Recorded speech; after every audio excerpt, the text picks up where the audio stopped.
We are ready to get underway in Group C. Later on, Serbia meet England. But first, Slovenia against Denmark. Darren Fletcher and Warren Barton next.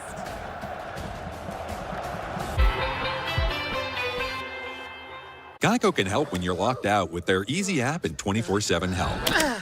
Dad, you don't have to make this so tough on yourself. Geico can help us get into our locked car. See? Yeah, but where's the fun of that? Maybe I'm just nostalgic for the good old days. Before we had Geico's great coverage and 24/7 help. All set, guys. Oh. Let's go again. Whatever you need, from coverage to service, get more with Geico. There's a lot resting on Bellingham's shoulders.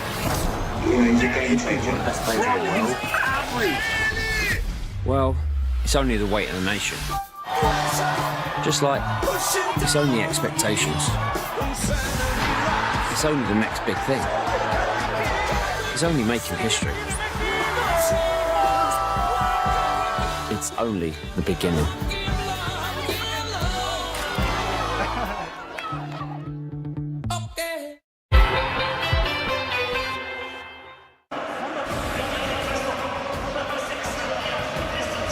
Hello everyone, welcome to Stuttgart, which is a sea today of Danish red. Denmark supporters seriously outnumbering those from Slovenia as we prepare to get Group C off and underway.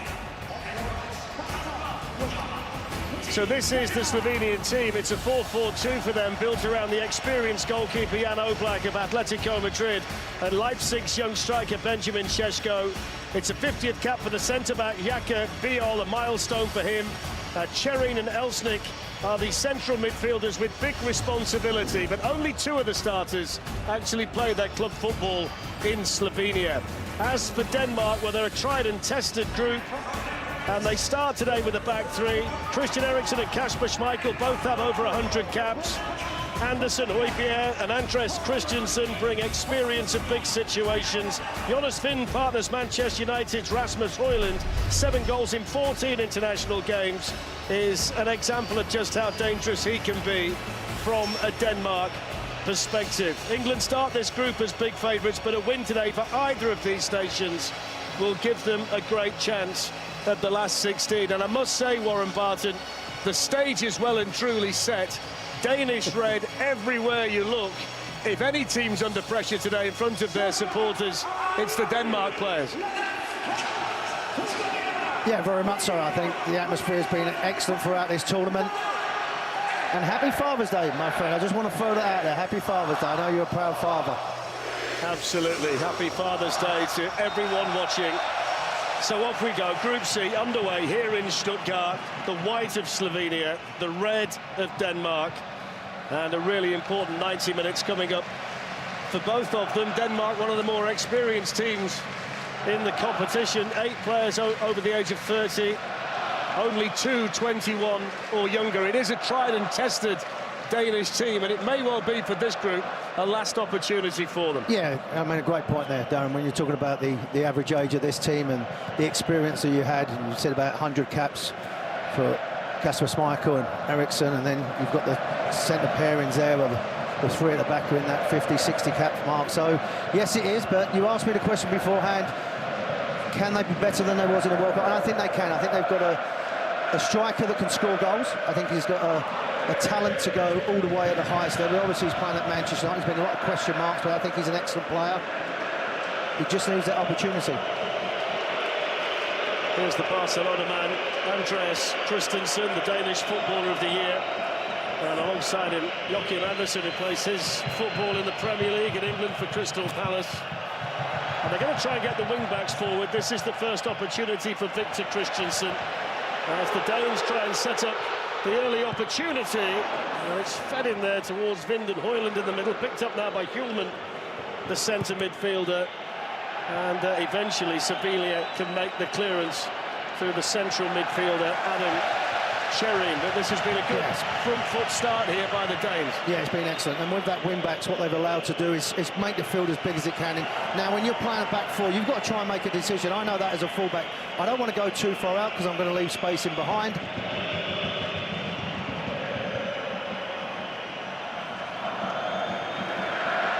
think also, Darren, you put on the point the experienced players on the field, but also on the bench. The coach has been with them. He's been a big part of their success. Vincent Christensen was making the running behind, and Timmy Elsnik with the clearance, but this has been pretty constant Denmark domination. An early issue here for the Manchester United striker Rasmus Højlund. Yeah, I don't think there was any intent with the tackle coming in, and you've rightly said, Darren, they've looked sharp, they look bright, and it's just as he slips over there, and he was down on the field beforehand, and they've given it a good water as well. And as you said with Denmark, the fans here must be 70% behind them, even in more.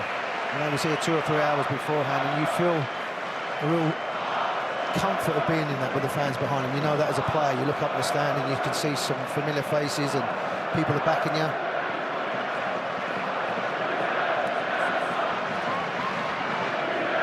Denmark made it all the way to the semi-finals of this tournament in England 3 years ago, losing in extra time to a Harry Kane penalty. The World Cup may be best forgotten, but there's enough experience and talent in the squad to make a real impact if things do go right here at Euro 2024. And also, they've not deviated from their system. You know, the coach hasn't gone, well, I'm going to go forward the back. They've always kept that identity. So when a player does come in, they know exactly what they're doing.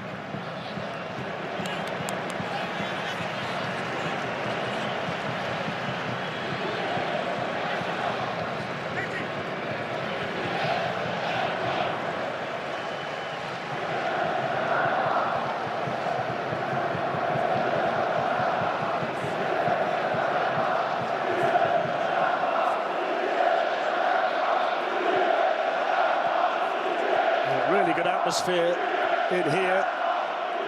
Significantly more Danish supporters. Slovenia, a nation of only 2 million people, punching above its weight really on the international stage in the major finals for the first time since 2010, but with nothing to lose and hero status to gain really if they can qualify from the group. But they've got some defending to do early on here with all of the attacking play coming from Denmark.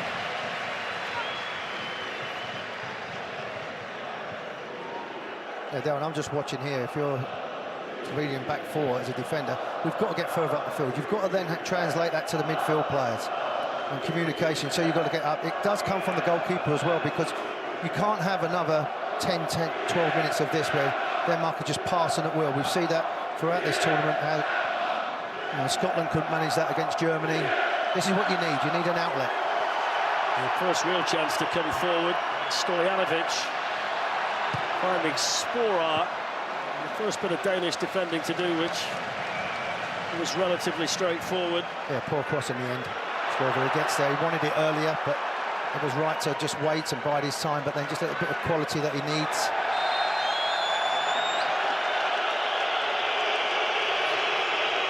The possession so far ridiculously heavily weighted in Denmark's favour, 93%. And that's what they're going to try and do with Eriksson. They can't allow him to start dictating the play. Anyone's near him, just try either one, put a body in front of him, or just bring him down and slow the game down, so you can get organised, so you can get the midfield, two holding midfield players in front, just to screen the back four. One thing I would say, it's a dull and overcast day in Stuttgart today, but it's stiflingly hot. That's an interesting ball. With Denmark looking to threaten again. And the offside flag eventually went up against Jonas Vind. Just couldn't quite get out of his feet. Vind, wonderful ball played in. We've seen time and time again throughout this competition that diagonal ball. Oh, that looks mighty close to me. And we're right in line with that. We've got a perfect view.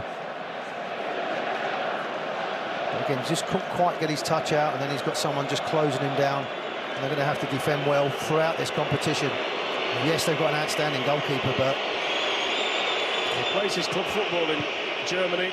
Jonas Vind, he's a Wolfsburg player. And part of the Danish squad 3 years ago, the delayed staging of Euro 2020, and up there alongside Rasmus Højlund in this Group C opener.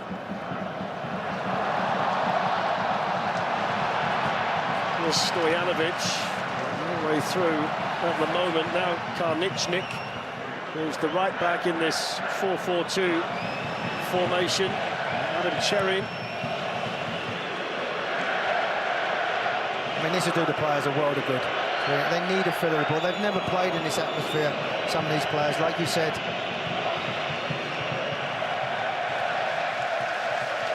Hand goes up straight away. I apologise. I've been there a few times. Don't bring that up. Just put it behind the eye. Sorry. You can't look at the surface this time. Well, there's the coach, Matjas Kek, coaching Slovenia for the second time in a major tournament finals. Led them to the World Cup back in 2010. His Danish counterpart, Kasper Hjulman, who's no relation to the central midfielder, by the way. And you were telling me earlier, Warren, that he went to university in Florida. Yes, he started out in the US, in Florida. It's a smaller school, not one of the bigger ones. Educated man, and as I said, he's handled the whole situation with Ericsson before and really brought that club mentality. But we was both out in Qatar, Darren, and they was disappointed. They didn't really have a lot of movement up front. Touch. Yeah, Hoyland onto Vind, and now Højbjerg, Hjulman, Ericsson with a little flick in there. Good football, this from Denmark. If there can be a finish, it's an important block in a corner.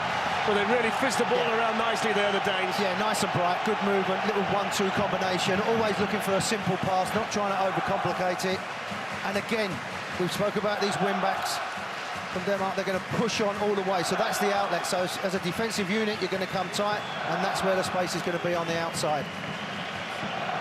So the first opportunity of this match for the three Danish centre-backs to go forward, Joachim Andersen, Andreas Christensen, and Yannick Vestergaard. And the Ericsson corner headed away by Malacca for Slovenia.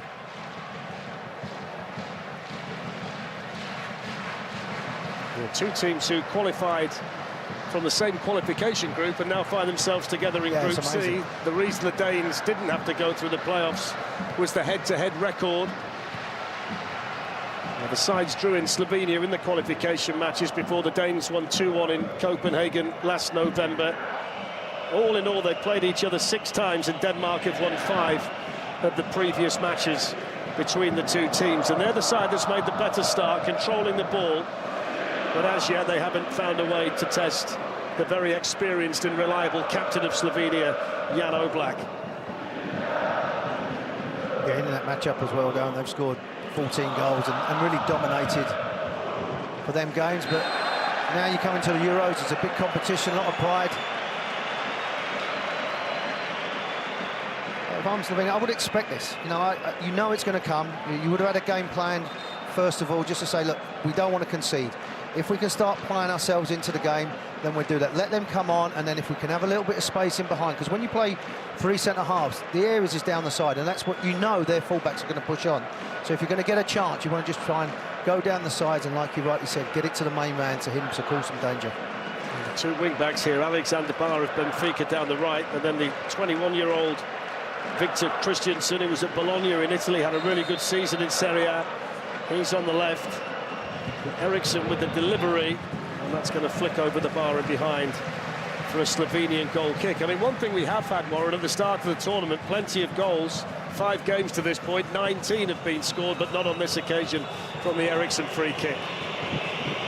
No, now you just give us a kiss of death. We're going to get a 0-0, but you're right, there's been goals, and some great goals as well.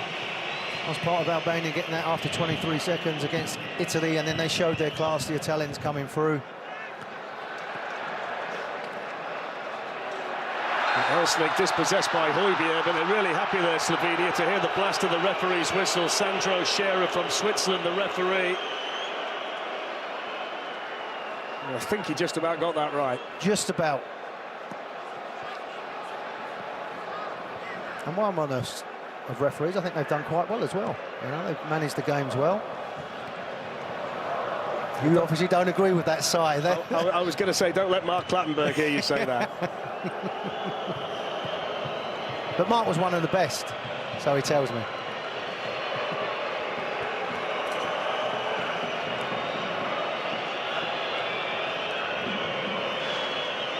This is Vanja Drukasic, who's the right-sided centre-back. Jaka Biol, who's winning his 50th cap today for Slovenia, alongside him. Yeah, and again, he plays for Udinese, so you've got players that have played at a big level, maybe not in this atmosphere. Great atmosphere being generated here by the Danes.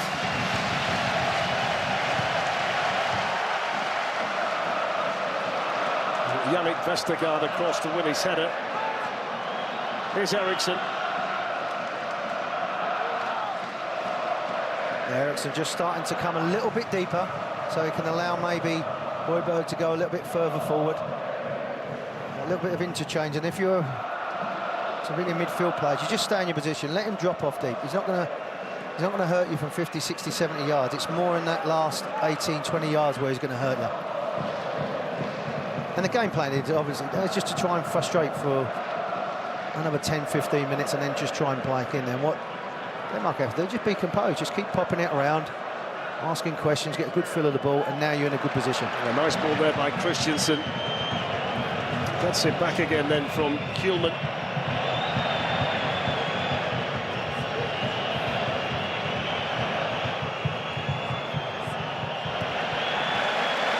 Now Højbjerg. Eriksson calling for it. It's just slightly too far in front of Vins. Don't forget that coming up, Serbia take on Jude Bellingham in England. Coverage starts at 2 p.m. Eastern on Fox. I think we'll be watching that one. I think as well, when you look at the context of Group C, all three coaches, the English coach, the Danish coach, the Serbian coach, they're all going to look at the game against Slovenia as one where you've got to pick up the 3 points. You feel that results against them are going to really help shape this group. Yeah, and goal differential will come into that as well. And maybe for Denmark playing them first, that's always difficult because of the hype. And you've touched on it now, and they've been in the same group, so they're very familiar with each other. Because this tournament's not just about the quality, but also the endurance of the players. Didn't quite fall there for Victor Christensen. I mentioned the experience in the team. He's one of the younger ones. He's only 21. Helped Bologna qualify for the Champions League next season for the very first time. So he's going to come into the tournament with a fair deal of confidence, having been involved in that.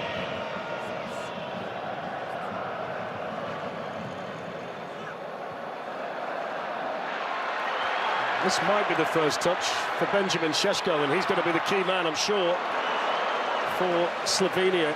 That's a good idea. I mean, he's tall, he's elegant.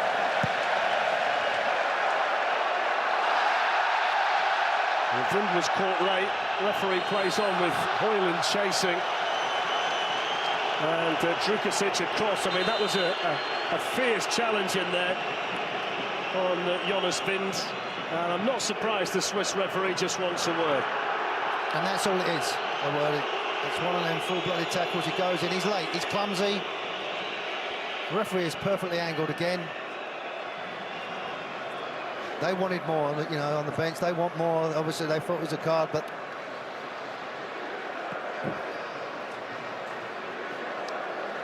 it's one of them, though, that you give them a little kick just to make sure that they know you're around. It's about how the game has changed and technology and everything else, but when you're up against it, you need to put your foot in and try and get yourself back into the game. Well, the attack broken up on that side by Erik Jansen, and then likewise Yannick Vestergaard at the other end. But Slovenia get the ball in a decent position here with Šeško, and he can shoot! And that wasn't that far away. Benjamin Šeško, hardly any backlift, and Kasper Schmeichel flying across his goal. Well, from my angle up here, I'm thinking that's in. He doesn't look at the goal, I ain't going to move. Kasper Schmeichel, he's at full strength, just going to go. Oh, look how close that is. Wonderful, that's the ability. You spoke about Chelsea looking at him, Arsenal want to buy him. Leipzig have made him a big offer, a big deal to keep him, but there's a big tournament to score some goals. For someone so big and so elegant to be on the ball and good awareness. He's coming into it, as I said, signed a new 5-year deal. He'll be really confident and calm about this. Chance here for Denmark, and they score! Christian Eriksen!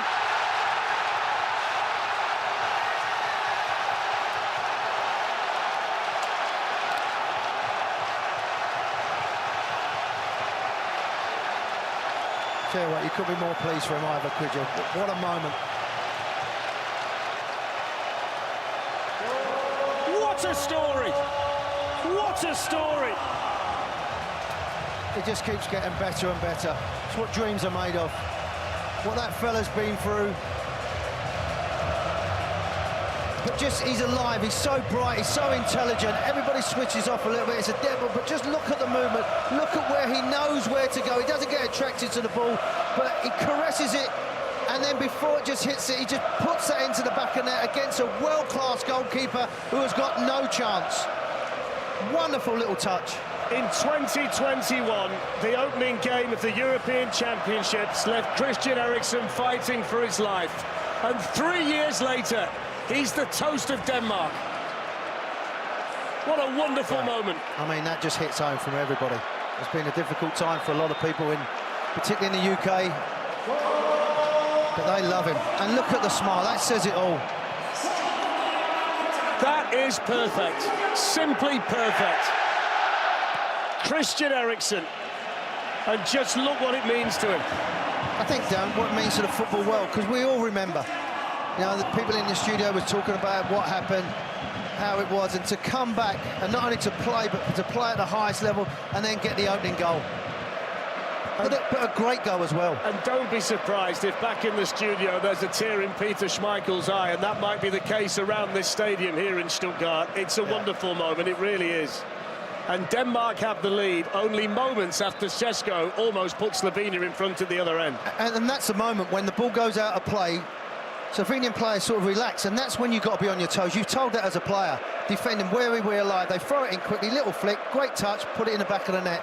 And as a player, as soon as that goes out the field, you've got to be organising. Again, Oblak, your goalkeeper, he should be switching people on.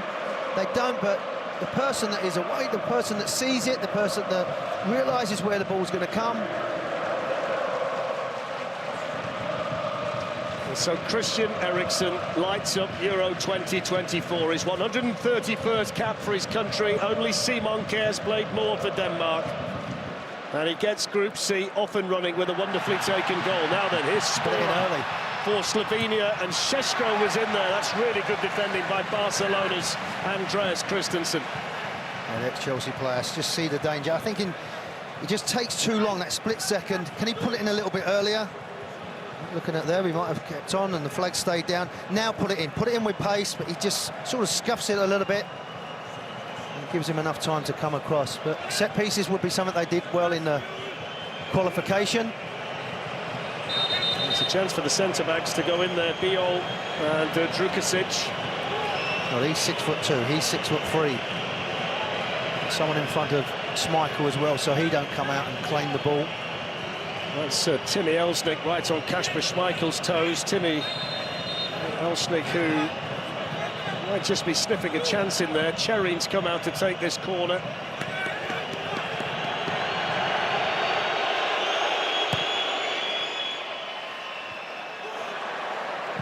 And the shot driven in and deflected. It was sweet strike, wasn't it? Fizzed in by Janza. That look says it all. A little puff of the cheeks.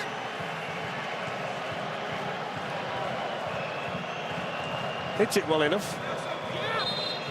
It was better with the left foot, didn't it?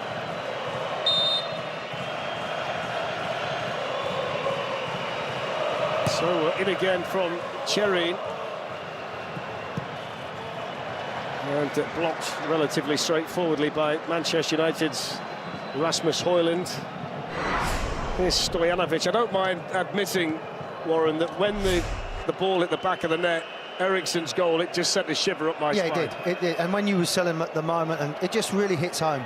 And you're so pleased for him, because people that I spoke to him when he was at Tottenham, and obviously in the football world that we do when we're on our business, walking around, everybody speaks so highly of him. And so what he went through, and Peter Schmeichel said he was actually there at the game, you know, it was an awful moment, but to come back, it just shows you what, you know, dreams are made of. He's also scored a goal in a major championship after only starting 12 matches for Manchester United this season. From a personal note, it's been disappointing for him. He's used to being the centre of everything. He still is with Denmark, and he's rewarded the faith in the coach with their opening goal, and that gives them the lead in Group C, a group where England will play Serbia later, and a group That's not an easy game. No, it's a group that looks like it's going to be tight. Yeah, I mean, England have obviously got the players, and that arrogance is starting to come out again. I just want to finish on the Ericsson thing as well. You know, the medical staff, you know, they must be at home and watching this and just so proud of what they did and how they reacted so quickly. And great story, as you said. It's Hollywood.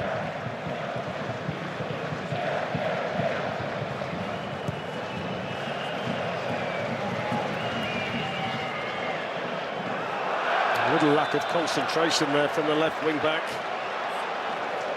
Victor Christiansen. And Denmark won 3 in a row coming into the tournament. Højbjerg is playing in central midfield, scored in all 3 matches. They've only lost 1 of their last 12, so they're a confident bunch coming in, and that's going to be increased by the fact they've gone ahead here. Yeah, and he didn't play particularly much towards the end of the season either. So you're talking about your 2 midfield players, experienced players that haven't played too much in recent times, but are vastly experienced, know the system. And it feels like with this atmosphere, you're playing at home. And it's always, they're saying at the moment 4 points. That seems to be the number that everyone says. You get 4 points, you've got a chance to go through.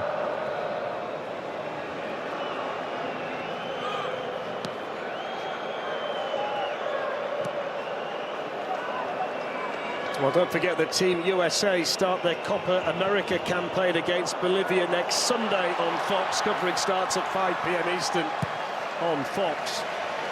Nice and straightforward back there for Denmark's captain, Kasper Schmeichel.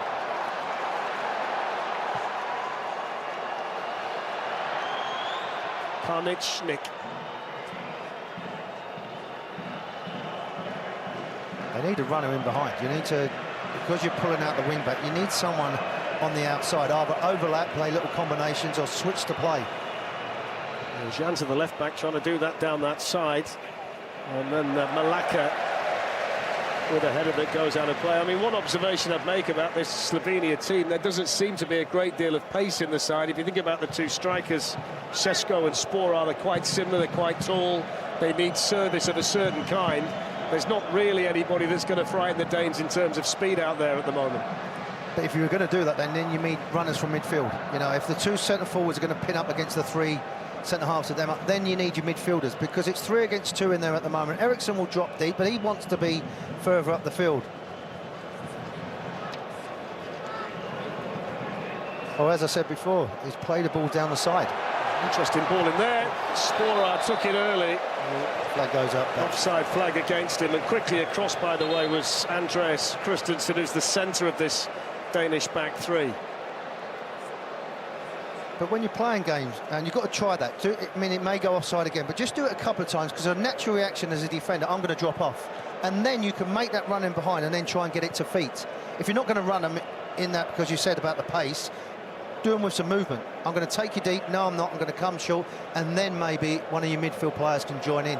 You've got to disrupt this solid back 3 of Denmark, because they're just dictating the play, they're finding it, and then they're pushing their wing backs on. And Slovenia have had a bit more of the ball. And Denmark with the all-important lead. Cherry looking for Šeško, but that's too close. And they're trying to force Kasper it. You know, Schmeichel. there's a simple ball, you know, 2 yards away. Just keep it simple. Because they're staffed with the ball, as soon as I get it, I think I've got to hit a great ball. I've got to hit. No, keep it. Retain some of the quality that you have. Relieve a bit of pressure. And one thing that is quite rare, and I'm sure Peter back in the studio would be happy with this, the 2 captains are goalkeepers. Oblak for Slovenia, and of course Kasper Schmeichel for Denmark. Yep. Doesn't happen very often. Here's Ericsson. Now Christiansen, Højlund on the move in the middle, and Drukasik just about got across to tidy things up. And Šeško unable to keep the ball, no foul. Christensen now for Denmark. Well, they can go so tight. You know, they can go so tight because you've got that comfort of someone at back. So when one of the forwards goes deep, you can go as tight as you like.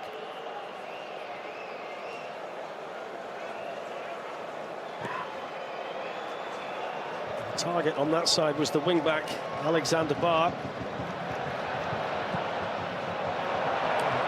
The best of passes from Oblak, and Denmark have got it back again, and Barr was able to keep the ball in play. Eriksson was the player in the middle, and it's cleared behind for the corner, but they can't make mistakes like that. No, he's trying to play out from the back. But this is not Atletico Madrid, you know, you're in a bit of pressure at the moment, try and get it forward. Of all of the players in the tournament, in all the squads, Jan Oblak played more minutes for his club side than anybody else this season.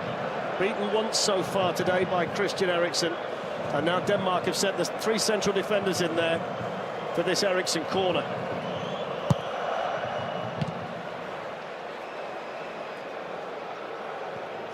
Drilled back in, took a double deflection and just wide. So close to a second Danish goal. What a strike by Eriksen as well. He just fizzed that in there. Look at that technique, just bouncing and just cuts across the ball, and there's panic stations all round. And Oblak again. Yeah, Benjamin Sesko onto Jan Malaka, and that's how close it was.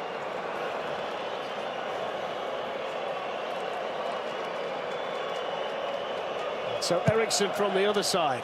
Another dangerous ball, which is flicked wide by Yannick Vestergaard. Well, they're dominating in every facet of the game. You know, whether it's in midfield, whether it's coming out from the back, whether it's set pieces. They've really let the benchmark know that they're in the game. They've got the fans behind them. They've really set the tempo. And again, Eriksen put it into the back of the net.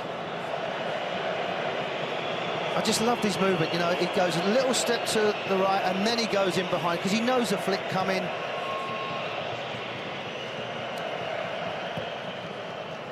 Can't even begin to imagine what he felt like when he saw the ball hit the back of the net.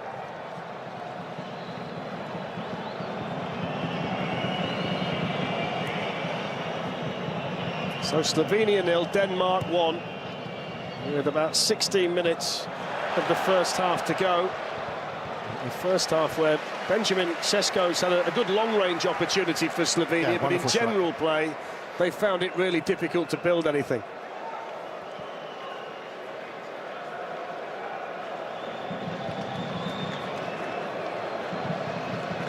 I mean, they're your outlets, your fullbacks, because Denmark are so tight. What a ball that is. Good ball, Spora couldn't take it.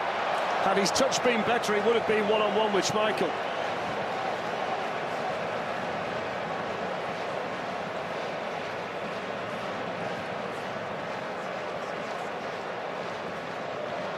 Yeah, again, just a little bit more of a cushion. It hits his shin, actually. You know, that's the moments. They're the crucial moments in the game.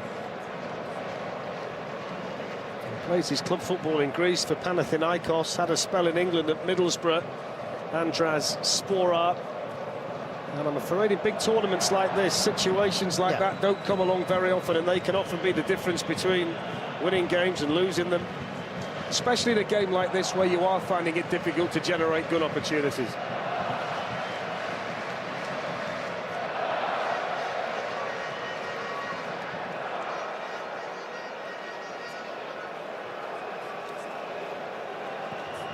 Major League Baseball continues this Saturday. The Braves face the Yankees and the Brewers go up against the Padres. That's Saturday 7 Eastern on Fox.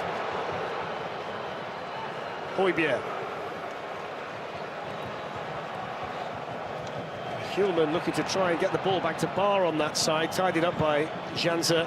Cleared away by Oblak, but not very far. And the pressure comes back. Here's Højlund.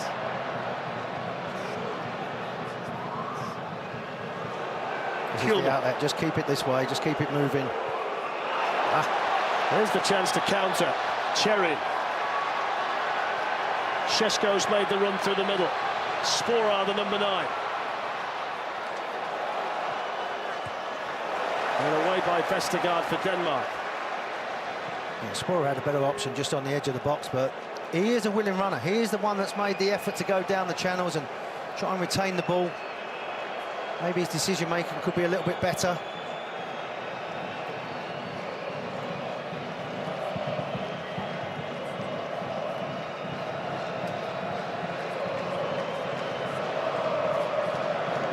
I mean, look at the red shirts. You're not going to go through the middle. You know, you've got the midfield players, 5's at the back at the moment, so you're going to have to go out wide, but they've got to do it quicker.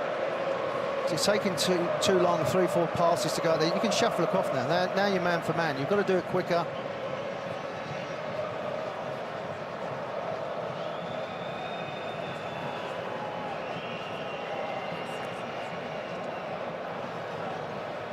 Rukusic finding Jansa.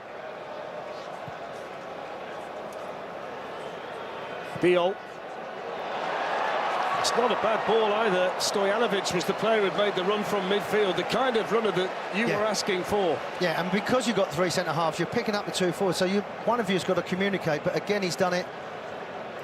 They had that little chance earlier, score, and then he's just got in behind. There's been 1 or 2 options, and Darren, you touched on the point, they're not going to have 10, 11 chances. So when you do get that chance, one, the quality's got to be good, but also the timing of the run. Yeah, maybe 1 or 2 signs, though, Warren, that they're just working 1 or 2 things out there in terms of a game plan to try and make it more difficult for Denmark.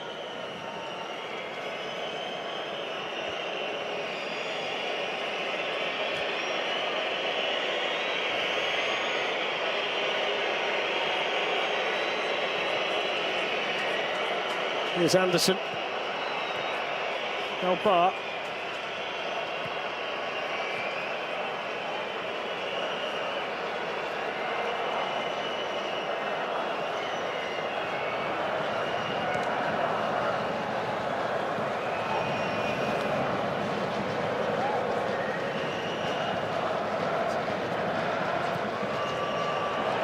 Here's Eriksson.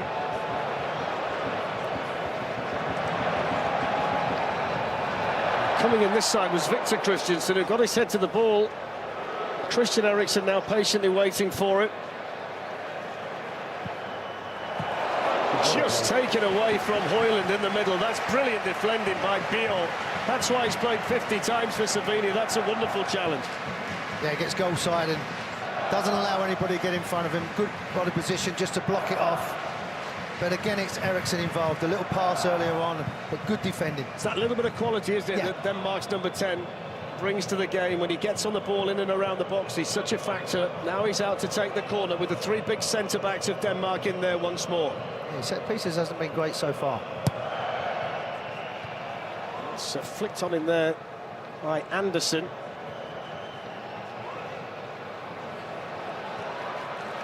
Now then, here's Stojanovic. Šeško, the player who's got up there with him, but Højbjerg winning it back for Denmark.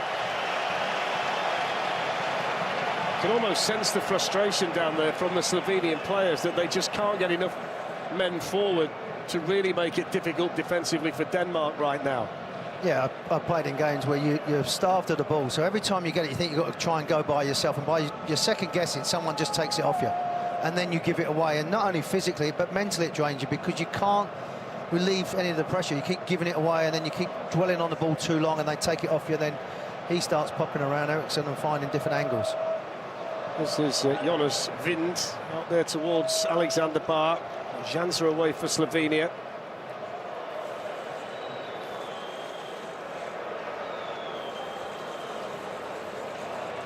Højbjerg. Anderson.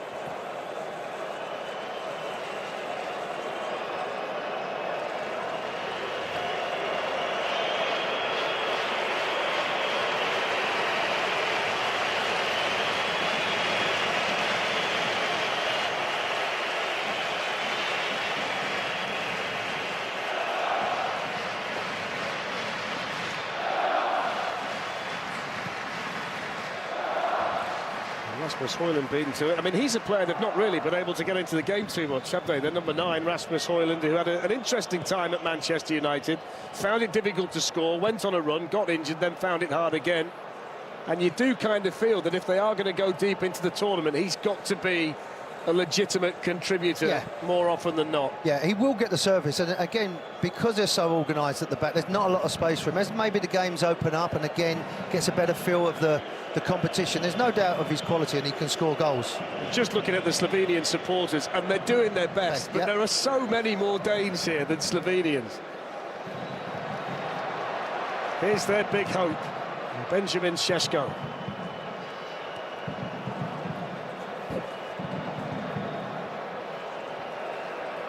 Cherin.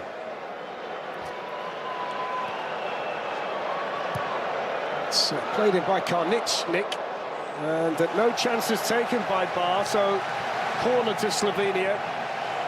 And they are attacking the end in this first half, where the majority of their supporters are. And I don't think that's a bad option, because they've tried to play their way in there and it's not worked. So now just very, very simple, get it wide and then deliver. You know you've got two centre forwards that can finish. All right, you've got three centre halves that are very dominant, but ask them questions. Everything's been played in front of them, and that's easy. The first few corners have been played towards the edge of the Denmark box, so we'll see if there's any kind of variation on this one. And it's gone short to Elsnik and then played back here to Janza. Stojanovic floating one in. Oh, half a chance in there for Spora, but he would have been denied by the flag anyway. Assistance flag raised, offside. Yeah, but again, one off the training ground. I mean, if this goes in, they pass it around, it goes back from back to front, and then great. And look how they get up, and again that line, it goes up straight away. The flag. It just then goes to Spora, and he just doesn't have the technique. Well, tomorrow on FS1 and Fox, it's a Euro double-header, starting with Belgium against Slovakia, followed by Kylian Mbappe in France facing Austria, and coverage starts at 11:30 a.m. Eastern Time. Favourites for you, France? I've got a sneaker for Portugal. If you look at the team that Portugal can put out, I think they're going to frighten a lot of teams. I think France are good, I think England are good, and I think Germany, based on what we saw in the opening game of the tournament, I think any of the four can win this competition. And I know that Giorgio Chiellini and Peter Schmeichel are both saying, what about Denmark and Italy? Sorry, fellas. And Denmark with the lead here, given to them emotionally and brilliantly by Christian Eriksen. Vind.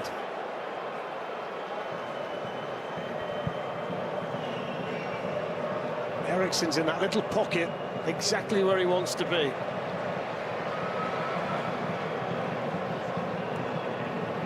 Bar finding Eriksen, who's on the move. Bar gets it back again. It was a really important challenge by Janza. Eriksen again. Super block by Drukasic. But sometimes it really is last-ditch defending in there for Slovenia. Højbjerg. Look at Eriksen. He's one of them players. It just seems that he has lots of time on the ball. Just that half a second, let the ball run, let the defender go to ground.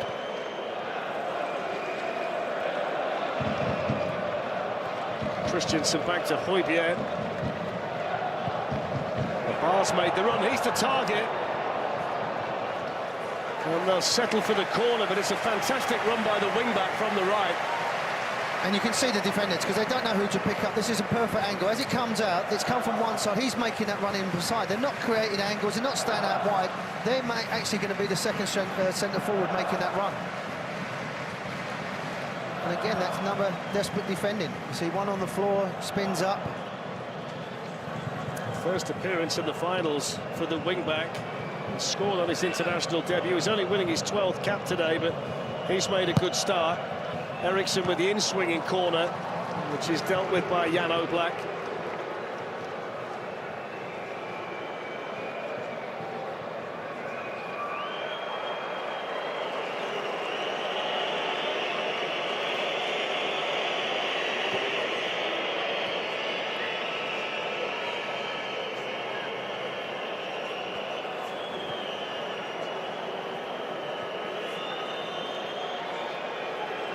I think when you look at people who deserve to play on the biggest international stage, you'd say that it's long overdue that Jan Oblak's playing in a major tournament. I mean, such a good goalkeeper for Atletico Madrid. First time he's been in a major tournament with Slovenia.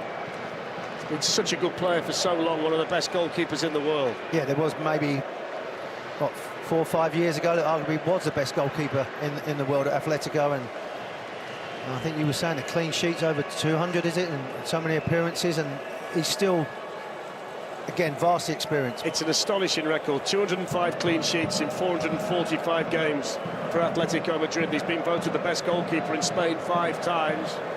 Been at the business end of the Champions League, La Liga too.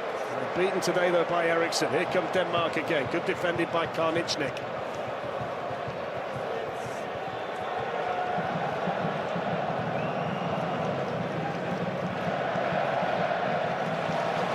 Eriksen.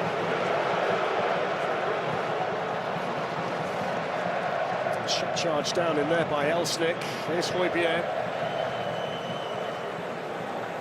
Played a lot of games for Tottenham this season, Højbjerg, but most of them off the bench. Andreas Christensen and now Yannick Vestergaard. Final 3 minutes of the first half that's been dominated by Denmark here in Stuttgart. Group C, Euro 2024, and Christian Eriksen with a headline moment of this match. Headline moment of the tournament so far. Yeah, there's been a few already. You look at the German performance, but particularly with Eriksen coming back. One thing I would say, it's still only 1-0. They look so comfortable, Denmark, but you feel like they're going a little bit frustrated. I think, well, you know, we've created some good chances. We're given away there by Victor Christensen, but working hard to keep it going is Vind, and he's got Højlund in the middle. Eriksen, too high. Took it early, took it first time, and then couldn't quite control the left-footed shot. Yeah, it was a pacey ball, fizzed back to him, but again, they close the ball down very well, they keep it alive, and look at the space that he's got. He's asking for it, he gets it, but just couldn't adjust his feet. There was a lot of pace on the ball played in. He's tried to use that with his left foot and just trying to guide it into the corner, but unfortunately for him, just got it. One of my golf shots, actually. It went back and it went up it goes. Yeah, he might have gone for driver over sand wedge at that point and been more successful. You know, I think he'd be happy as a coach, and obviously they got the goal, they've looked very, very soft, but their overall performance on the eye, you're only a moment away from giving a free kick away or a header on the far post. You see, I think situations like this are what Slovenia need. They've got a lot of tall players in the side, set pieces inside Danish territory. Not necessarily sure they've made the most of the corners they've had to this point, so maybe a free kick like this can be a situation where they can genuinely test Kasper Schmeichel. And you've seen with the corners that they've worked on it. It's something that they've worked on in their qualifications. I think they got 60% of the goals from either the first cross or the second ball played in. That's in towards Biol, headed away by Christensen, and then Højlund, nice and patient for Denmark. That's good hold-up play, and now Højbjerg. Eriksen.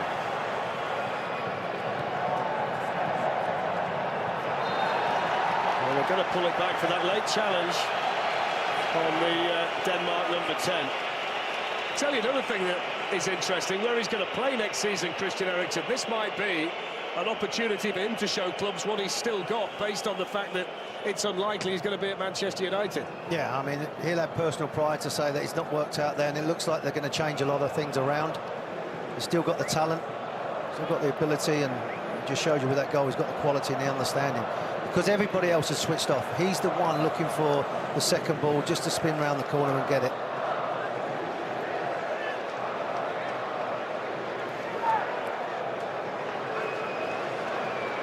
Jonas Vind. He's looked lively as well. You know, he's the one that will come short and link up maybe the midfield players, and Højlund down the middle by himself. 1 minute of additional time. Ladies and gentlemen, a minimum of 1 minute of additional time will be played.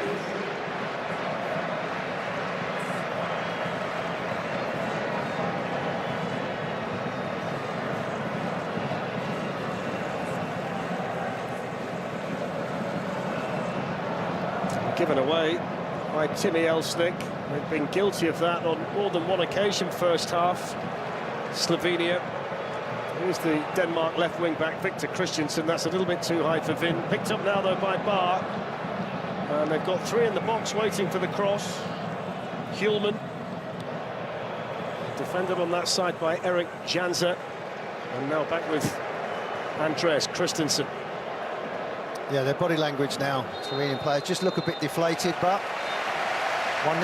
Well, that's half-time, and it's Danish cheers that you can hear inside the stadium in Stuttgart, and that man, Christian Eriksen, has written the headlines here today. A wonderfully emotional goal. The closest Slovenia came, a Sesko screamer just wide, but Christian Eriksen's name's up in lights, Jules. For me, it's the moment of the tournament so far. Darren Warren, thank you very much. The Euro 2024 halftime show on FS1 is presented by IBM. Jules Breach back with you here. Denmark leading Slovenia thanks to that Christian Eriksen first half goal. Coming up, Peter's going to dissect that goal. A report also from the England camp ahead of their opener. And we'll also look back at the Netherlands' comeback win over Poland.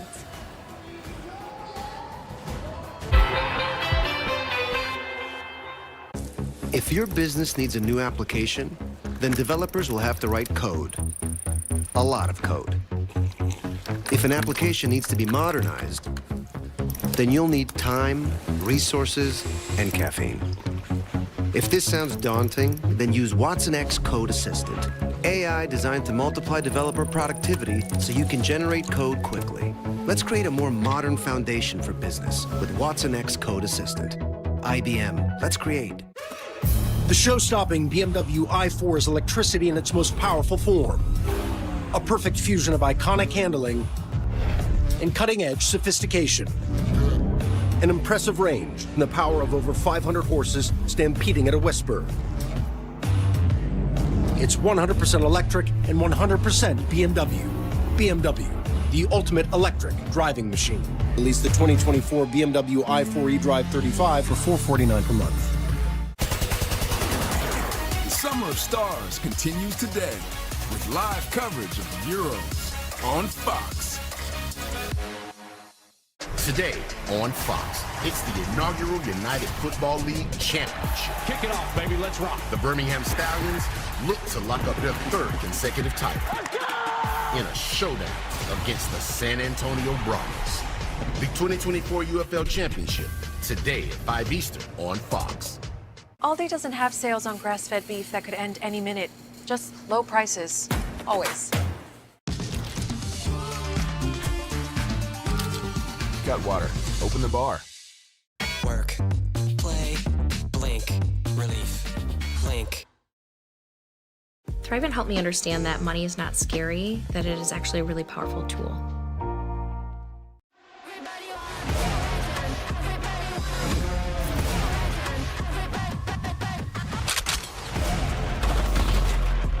I'll light a candle for you.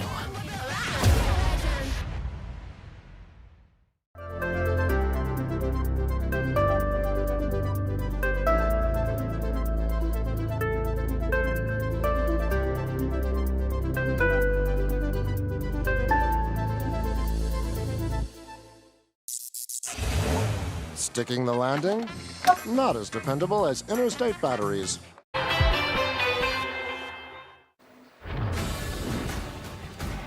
Well, Denmark were semi-finalists at the last Euros. They're hoping for an even deeper run this summer, and they lead Slovenia by 1-0 at the break, courtesy of that man, Christian Eriksen. Jules Breach here with you alongside Giorgio Chiellini, Ari Hinkson, a very happy Danish Peter Schmeichel alongside us as so well. Far. Keep going. So far. Let's get straight to that goal then from Christian Eriksen. It was only going to be him, wasn't it, Giorgio? Yeah. We're talking about Christian Eriksen before the game. Yeah, he could have started better this game. Yeah, look, very quick throw in. They were very smart.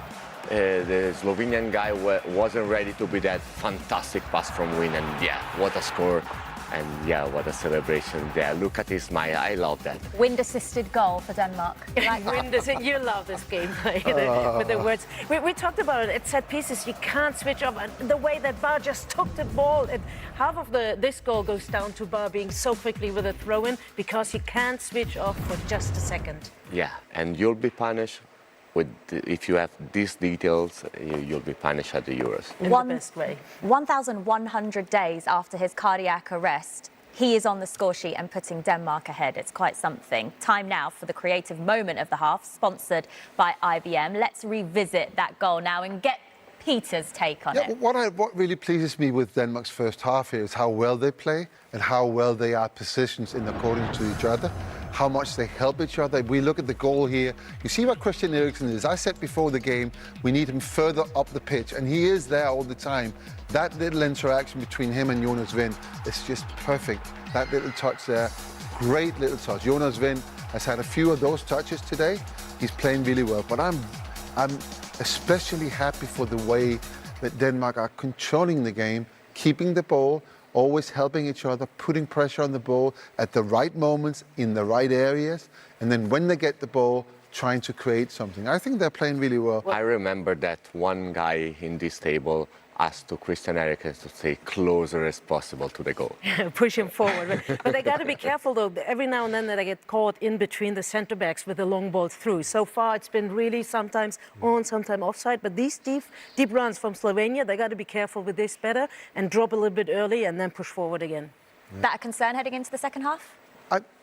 For me, I don't think it is a big concern, because if you think about the pass that needs to happen and the touch that needs to be made on those kind of passes that come in from the right-hand side and actually moving a little bit away from the goal, to get the ball down and actually put a finish in, it gives the defenders time to come back again.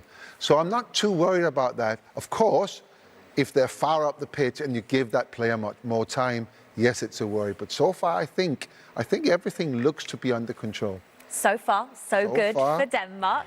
England takes centre stage later today. Gareth Southgate's side begin their Group C campaign against Serbia. Jeff Shreves will be bringing us the latest from the England camp next.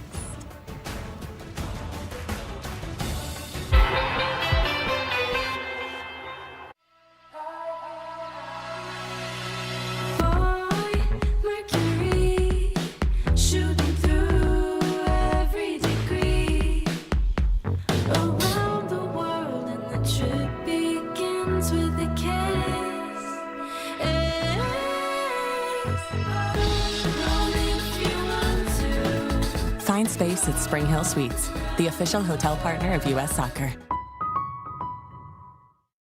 I know you love your dada. Of course he loves you. He just doesn't show it on his face.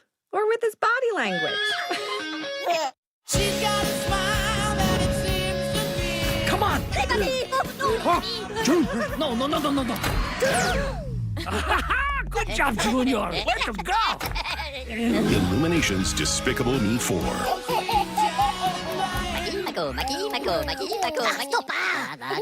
Rated PG. I'm a bee, and I bumbled my way into your car. Buzz. But this hive isn't big enough for the both of us. Boo!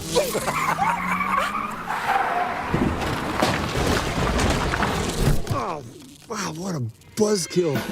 And if you don't have the right auto insurance coverage, paying for this could really sting. So get Allstate, save money, and be protected from mayhem, like me. I always knew I wanted to pursue a career in music. And throughout that path, I've eaten Taco Bell. It allows me to free up money and time to do what I love to do.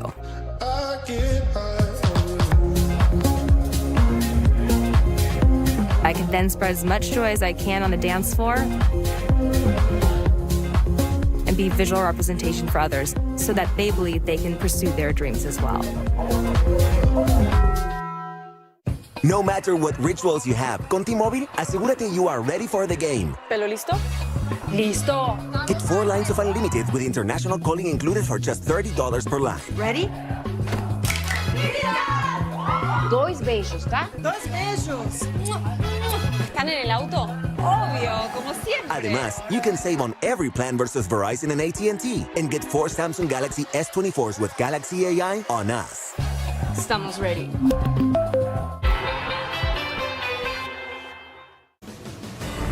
The 2024 UEFA Euro Halftime Show on FS1 is presented by IBM.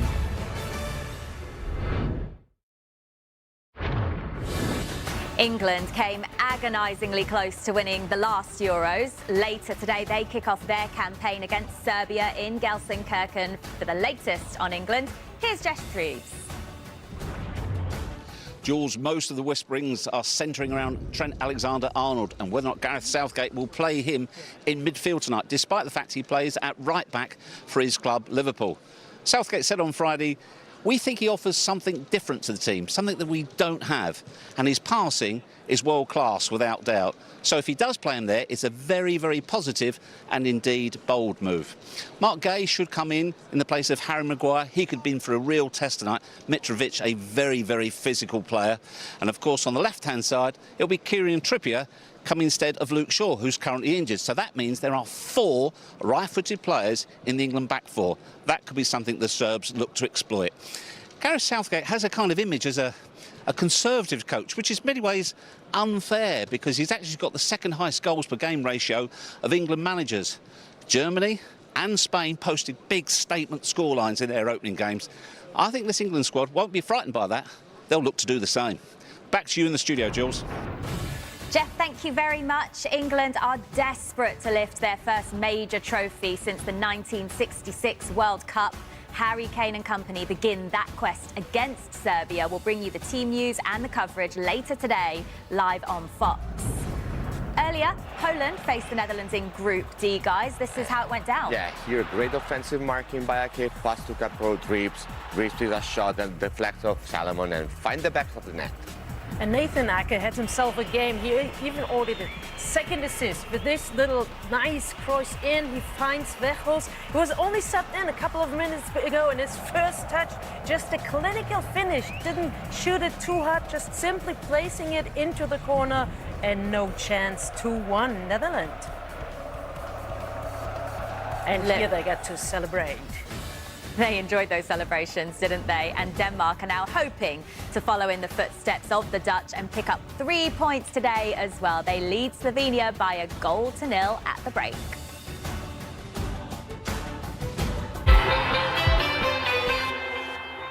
There's a lot resting on Bellingham's shoulders. He's a game changer, the best player in the world. Well, it's only the weight of the nation. Just like it's only expectations. It's only the next big thing. It's only making history. It's only the beginning.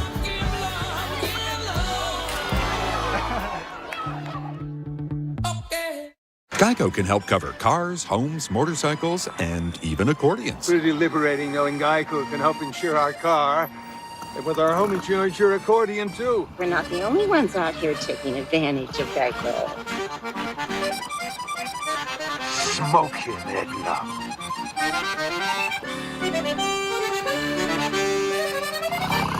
You sure showed him. That's your pickled peppers idea. Whatever you need, from coverage to service, get more with Geico.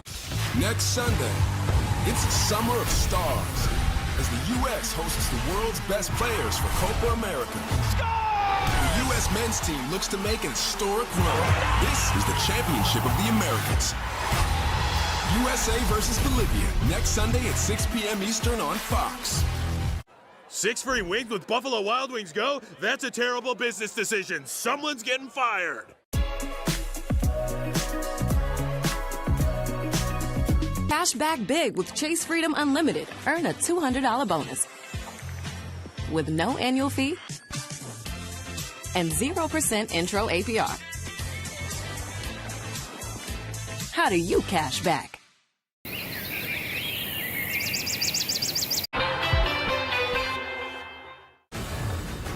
Christian Eriksen has made history today. He's now Denmark's oldest ever goal scorer at the Euros. The 32-year-old giving his side a 1-0 lead at half-time over Slovenia in their Group C opener. So time now to get back to the second half. Here's Warren Barton and Darren Fletcher. Okay, once again, this is the team of Denmark. So the players on their way back out here in Stuttgart. And you wonder whether there's going to be a response in the second half from Slovenia. Just thinking back to what Christian Eriksen did in the first half, Lauren. Second major tournament goal, the first one since he scored in the 2018 World Cup against Australia. And the goal 1,100 days after the heart attack that he suffered in the opening game that Denmark played at Euro 2020 3 years ago. And he's now the oldest scorer at European Championships for Denmark at 32 years and 123 days. And I just think the way that he did it was so impressive. He was so cool and calm and clinical in the moment. The player that I feel sorry for is Jonas Vind, because the flick that he gave to set the goal up, nobody's ever going to talk about remember that, are they? It's probably his best touch of the game that he's had, and no one's going to remember. But yeah, just a real buoyant moment for them and for him, obviously. So underway in the second half, Denmark in red, Slovenia in white. No changes by either coach at half-time. And if there is a crumb of solace for Slovenia, it's the fact they're only 1-0 down. Benjamin Šeško had the long-range shot that was just wide. But apart from that, they found it difficult to generate much in open play. And Denmark with a team that, by quite some considerable margin, controlled the ball in the first half. And I think there are two facets to that, is because they give too much respect earlier on, allowed, maybe with so many Denmark fans in the stadium, they felt like they was the underdogs and having to sit back, and then allowed Denmark to get into the game. They controlled it, as Peter Schmeichel rightly said, the way that they played, the manner that they played, the composure that they've showed. But Slovenia have got to be more aggressive. I think it's interesting what they were saying as well about the positioning of Eriksson in the Denmark team. Peter and Giorgio both saying, look, I want him further up the pitch. He's got to be higher up the pitch where he can do damage. It's going to be fascinating whether he can do that against the better teams in the tournament. Yeah, and because you're going to leave the two midfield players quite isolated, but, you know, these type of games where he can run the show, and you do want him up there. You don't particularly want him chasing back and hustling. You want your best players, your creative players, further upfield, closer to the opposition goal. And what they do, though, Darren, is when they trust their back three. They're saying to themselves, the three at the back, we can handle what they're going to throw at us. So you stay up there, and we're getting you the ball. He's the coach with the problem, Matthias Kek. Played back in 2018 as the coach, has them back on the big stage 6 years later. And they've really got to find a way here to get Benjamin Šeško more involved. A little word from the Swiss referee to both Sporer and Højbjerg.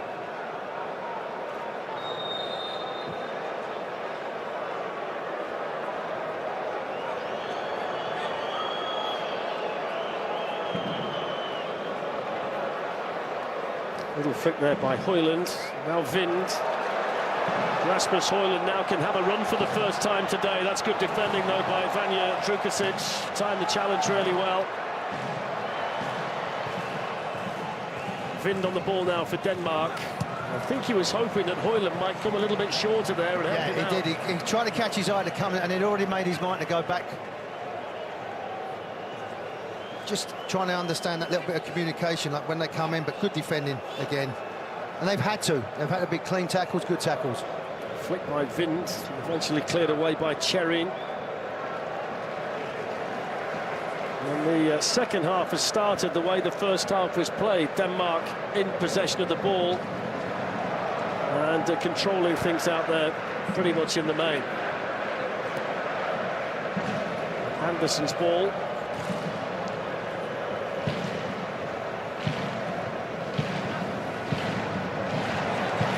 That's the challenge, isn't it, for Slovenia, just to keep it for longer than they are doing. And everything looks a rush. Like when they get it, you look at the red shirts, they're so composed, they've got angles, people are making good positions for them. Slovenian players get it, and, you know, they sort of like take a sigh of relief and say, oh, now we can relax. You can't, you've got to keep the ball. Victor Christensen, both of the wing-backs for Denmark have been high in the game. Bar down the right, Christensen down the left. He tends to get a bit of support over there from Højbjerg. This time it's Hjulman. Now Christensen, Eriksson. It's too easy. You know, they're not putting enough pressure on the ball. Jansa stepped in to win it back. Šeško. It's good determined play though by Hjulman, although he's conceded the free kick, and he's got a yellow card as well, pulling the shirt. It's the first booking for either team today. And it's gone to Denmark's number 21, Morten Hjulman. Well, once he got the other side of him, Horman's only got the opportunity just to pull his shirt back. And then again, you can see a clear hold there. Twice, actually, to pull it back. And that's what he needs to do. He needs to keep hold of the ball, make the opposition make a decision, either tackle you or let you go.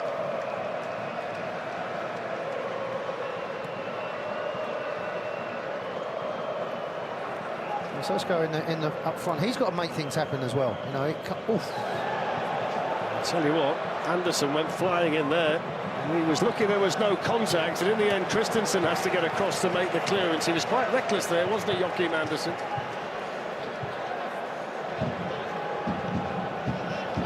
He's gone flying in there and just lucky he didn't make any contact, because that would have been a definite card. But again, a long throw, a set piece. Spoke about that just before half-time. This is something that they can maybe grab onto. It's going to be taken here by the left-back, Erik Jansa. Šeško trying to make a nuisance of himself around Kasper Schmeichel. Šeško, the target went a long way. And it almost fell in there for Elsnik. And they're appealing for a handball in there, I think, the Slovenian players. But that's the first time there's been any real defensive concerns for Denmark. And that's going back to what I'm saying. Just put the ball in the box. Make a decision. They're seeing here if it bounces up and... Well, it definitely hits his elbow, there's no doubt. Referee's let it go. But it's just that... I think the adjudication was that it came off his back rather than his elbow. But when you've got the arms up like that, you are taking a gamble. They're going to try it again from the other side. And you can expect that Šeško is going to be the main target here for this one. Good one from Janza again. This time Kasper Schmeichel took matters into his own hands. Here's the chance in the middle for Spora, couldn't reach it. Hooked back in by Biol as a Slovenian player down. Well, they might be onto something. It is. They're not going to pass their way through. They might just throw it in there and cause a little bit of chaos. You touched on the point down, the size. You're making... Schmeichel make a decision to come out. They're picking up the second ball. Spora was coming in, and then Biol, the centre-back, it fell to him too. Had he had better instincts in front of goal, he might well have taken the gamble. He looked like a centre-half, They're looking at the replay. But again, you can the chaos that they have in the ball, long ball thrown in. Someone has to make a decision. They're picking up the second ball. Well, they're checking for a potential penalty at the moment. Ferdinand Schan from Switzerland is the video assistant referee. Let's bring in Mark Clattenburg on this, Mark. They've had a look at that, but I don't think they're going to give it.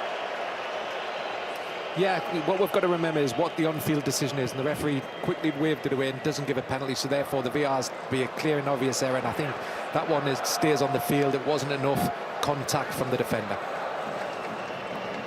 Thank you, Mark. I mean, the one thing they do at UEFA tournaments is they make those decisions very quickly. In certain leagues around the world, Warren, that can drag on for a long, long time. Yeah, that's one of the things that people have spoke about. It's just making that quick decision once you've seen it move on. But you can just feel it in the stadium as well, down. You know, like, it's not as comfortable as it was 5 minutes ago. Just a couple of opportunities, and referees had to make a call. Was there a deflection? Did it hit his arm? No, it hit his back. So there's all these feelings that are going around the stadium at the moment. There's another punch and tackle as well. Yeah, it's starting to heat up now, the game. Yeah, it is. You said what the response would be from Slovenia players. I think now they're thinking, well, we're going to make it a bit of an untidy game, should I say. Yeah, yellow card for Stojanovic for catching the ankle there of Pierre-Emile Højbjerg. So a yellow card apiece, Hjulman for Denmark, Stojanovic for Slovenia. I mean, the thing that surprises me is it's taken this long for them to realise that with the size in the team, balls into the box is the best way. I mean, they didn't really do much with the corners in the first half or the free kicks. Maybe now we might see a slightly different approach from Slovenia. Yeah, I think sometimes as well, when you're the underdog, you worry so much about the better team. So how you defend, how you're going to play against them, and you actually forget what you're good at or what you can actually perform on. So you're more worried about Eriksson, where they're going to be. But I think from their point of view now, is thinking that, OK, we're not going to pass away, we're just going to go forward and direct and pick up the second ball.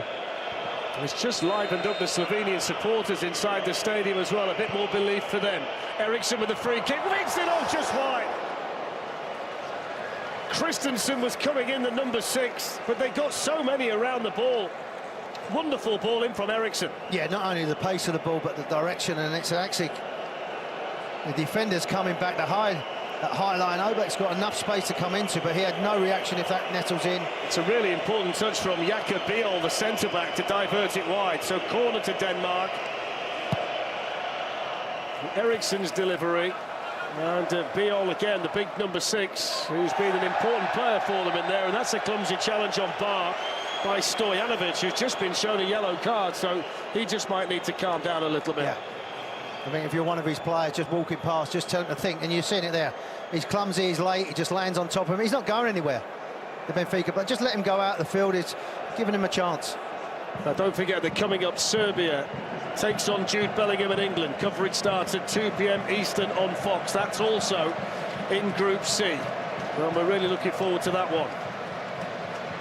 So another opportunity here for Denmark and Eriksson from the set piece to put some pressure on the Slovenian goal.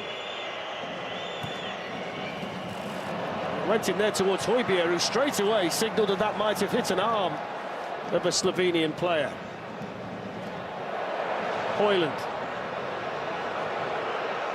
It's a good challenge by Biol. He's had a really strong start to the second half, hasn't he, the centre-back?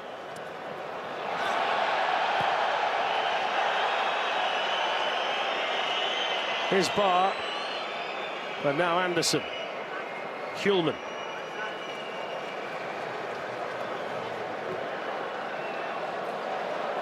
Little step over from Christian Eriksen. Højlund can't find a way through. Vind was just moved in there by Biol, and I think in the end he was happy to concede the corner, but they're under pressure now against Slovenia. Maybe that little bit of panic station for Denmark has maybe woken them up a little bit, because it was so comfortable. They feel like they don't want to give half a chance away, and then all of a sudden it's 1-1, and then you're chasing the game. They know they're probably the favourites in this game at the moment, and they need that second goal. Drukic with that challenge in there on Højlund. He's picked himself up. Eriksen out to take the corner. In front of the end where all of the main Slovenian supporters are sitting.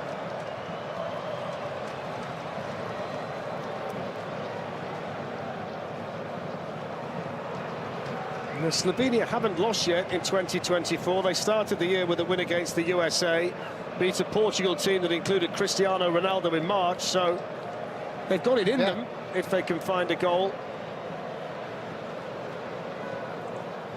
I think if you go on the FIFA rankings, though, then England and Denmark would be the favourites to qualify from the group. The numbers tell you they're the two strongest teams.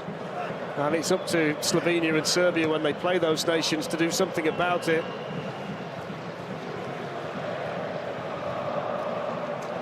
Elsnik's header. And then Vestergaard for Denmark. Here's Christensen.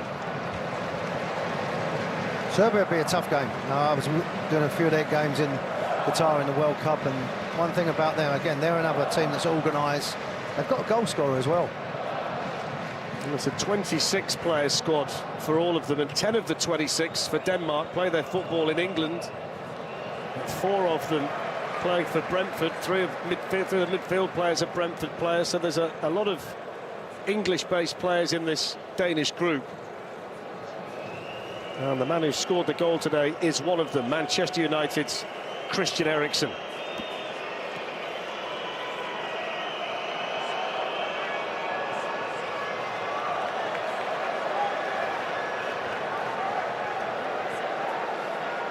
Can't quite work out whether the Danish coach is happy or not, you know. The facial expression's not telling us too much. I think for the first 45 minutes he'd be very pleased the way they controlled it, but he understands there's certain moments in the game that the opposition are going to have some opportunities. Now, are his team one experience? Yes, to go through that, but he also knows that they need that second goal. In the back of his mind, he knows he's got to get maximum points here.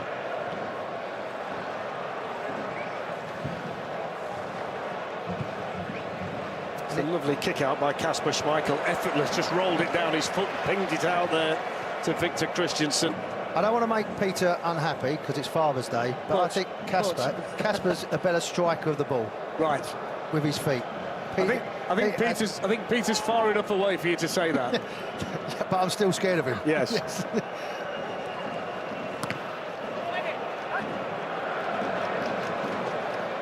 But that's it. That's where it stops, actually. Yes. I just thought I'd leave a little pause in case you wanted to add anything to it. No. Let's move on. So they've won a throw-in, but it's just too far out for Janza to probably hurl it in, although they might look for Šeško here. Well, it's clever play by Denmark, because they've actually said, throw it back. We're going to give you the ball. We don't want you to throw it into the box. So all the red shirts come back and allowed the centre-halves to get the ball. So clever play there by the Denmark player, just to say, go on, you can have it at your feet.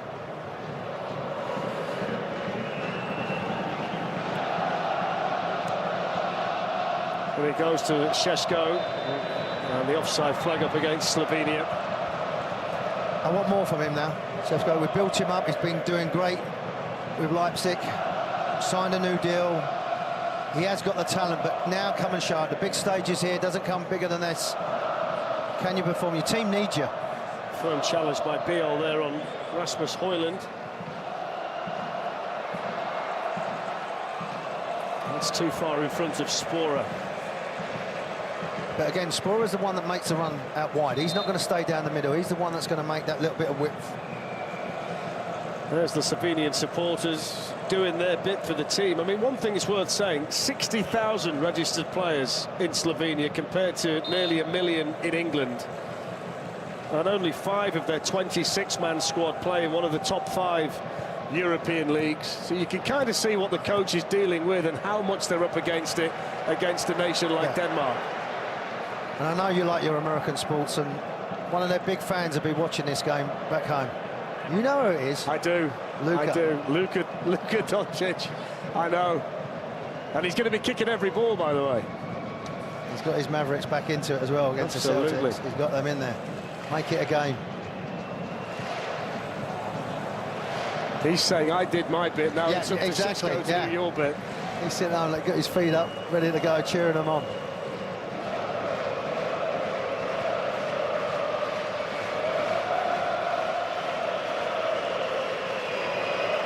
Played out now to Victor Christiansen. Højlund starts to make that near post run.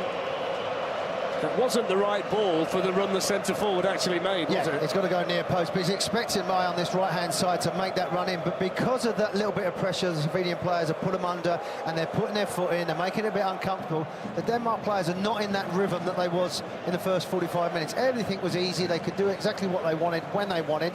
Now it's become a little, not a street fight, but it's become a little bit more physical. Well, Major League Baseball continues this Saturday. The Braves face the Yankees and the Brewers go up against the Padres Saturday, 7 o'clock Eastern on Fox. That's my team, the Padres. I see you as well, a man of many talent in London, with your call. You know, I knew you when you was a whippersnapper in the Midlands, and now look at you. 20 seconds of madness, I think we call it. It's a great call, though. Thank you. He was doing the interviews and all sorts. Might need an agent now. I'm sure you could help. But again, there's that press. They're putting more pressure on the ball. They're picking up the second ball. There's a lot more energy in their play.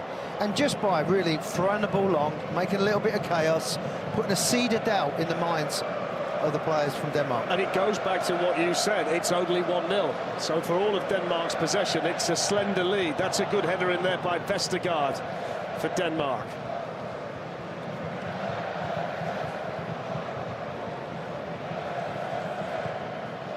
And Victor Christiansen up to Rasmus Højlund. That's a foul by Drukasic.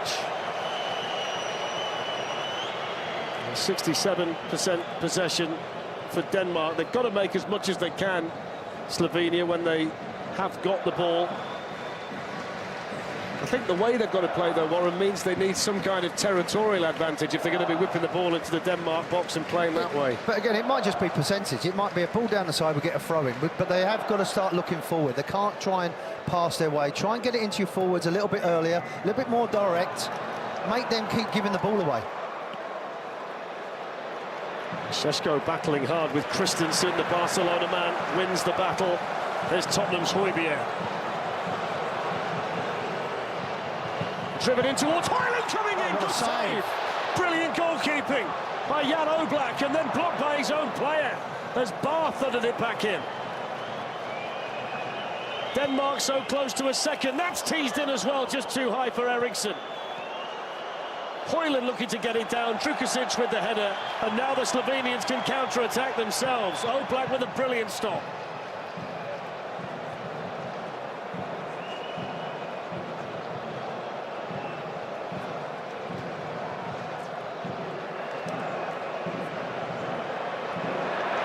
Here's Barr. And the game's been stopped here for a Slovenia free kick. Well, it's starting to come alive now, this game. We spoke about the goalkeepers having big moments. Looking back there, as the ball's fizzing, he's concentrating because you're thinking, is it going to go near post? He shuffles across and just smothers himself, makes himself so big. Fella in the studio used to do that. I was just going to say, you took the words right out of my mouth. Fella in the studio used to do that. That's the silhouette of Peter Schmeichel that we saw from behind there, Jan Oblak. By the way, that's only the second shot on target in the opening 65 minutes of the match. The other one, the Christian Eriksen goal. He's been such a good player. 7 times the Slovenian Footballer of the Year. No, big moments, because he's, as you rightly said, not had a lot to do, but just knowing the moments, you know, the key moments in the game. Anderson's missed it. Spora. Šeško waiting for the cross and then caught just to head it wide. Was Cherry. And he holds his head in his hands because he knows how good a chance that was. And there's that midfield runner we speak about, you know. If centre forward goes wide, you're going to need someone coming in. They run off of people. And he's just trying to guide that into the corner. I think if he goes more direct and more power, he puts that into the back of the net. Made the run off Christian Eriksen, didn't he? He did everything he could to get back, but he's going to look back on that chance as a really good opportunity wasted. Yeah, I think he's trying to be too precise. But going back to what we said, I don't want Eriksen running back, so he's got to pass him on.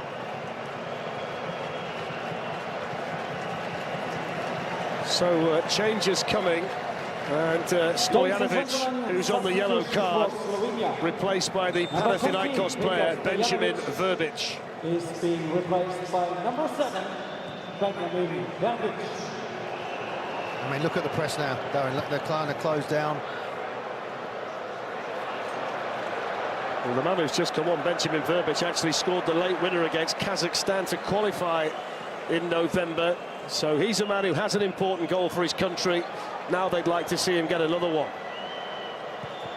Christensen's cross on that side, blocked over there by Karničnik, the right back. Just get the impression for the first time today, Slovenia has started to feel a bit better about themselves. They're starting to believe. They're starting to believe there's something in this game, where before, possession, what was it, 70, nearly 80%. Here's Eriksen, though, for Denmark, and from the angle, could only lift it over. A bit similar to the first, like his first goal, where he's looking to run off of people. It's a throw-in, just trying to help it round the corner. This time he just can't quite get over the ball. If they do get a bit more possession, Slovenia, one man who might benefit from that could be Rasmus Højlund at the other end, who loves to counter-attack and use his pace to run in behind. There's not been a great deal of room for Denmark's number 9 to operate in to this point.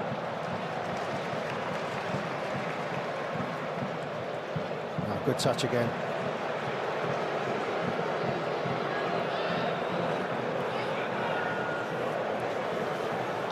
I think Denmark will try and do this just to take. They don't want it to be. I go back to the basketball where it's end to end, end to end, end to end. They want to have good possession of the ball. Good defending there initially by Anderson, but now it's with Verbic, the substitute. No foul by Bar, which has annoyed the Slovenia supporters behind Jan Oblak's goal. And half the bench got up as well. There was a better opportunity just to switch the play. But the referee throughout this game has let it be quite a physical game, has let certain decisions go, which is fine.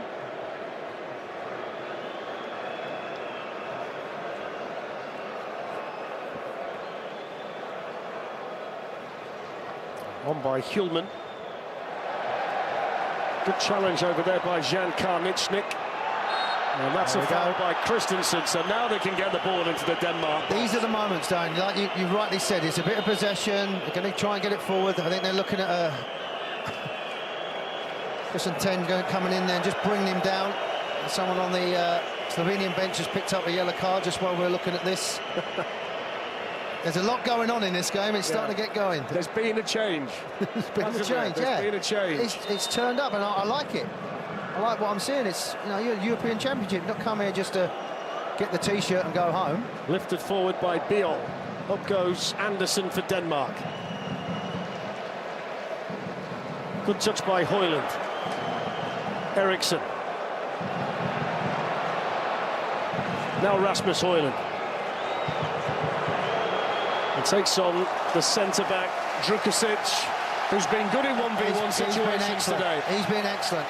He's had to go to ground at certain times and he's done that, and now he's lifted the fans behind. There's the yellow card you were talking about.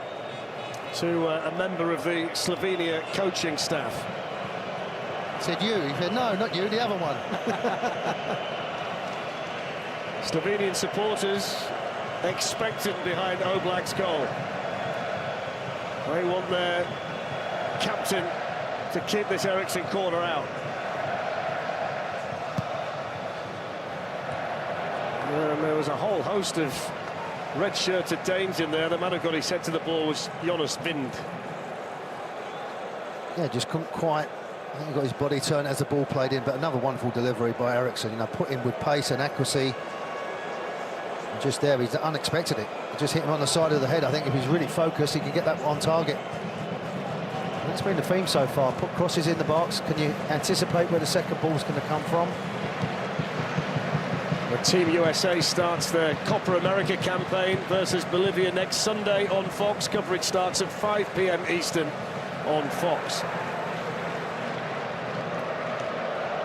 Denmark leading this thanks to Christian Eriksen's coolly taken first half goal, but signs in the last 15 minutes or so that the response from Slovenia is coming. Šeško's header. Cherin. Verbic.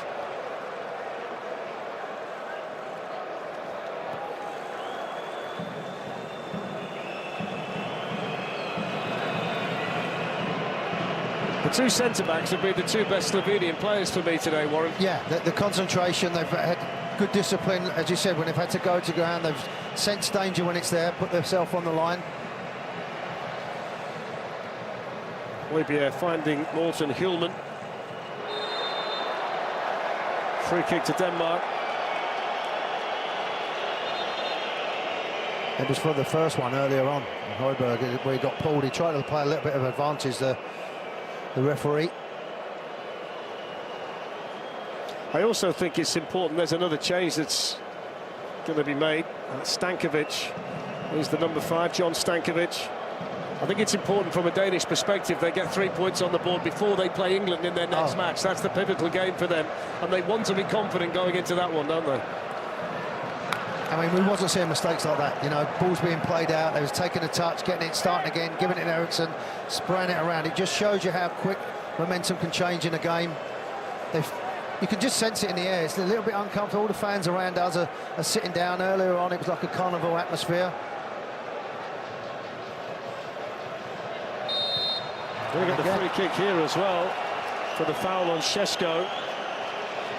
He's starting to become a handful. You know, he's putting himself around. He's starting to enjoy the game, where before he's having to shuffle across, close down.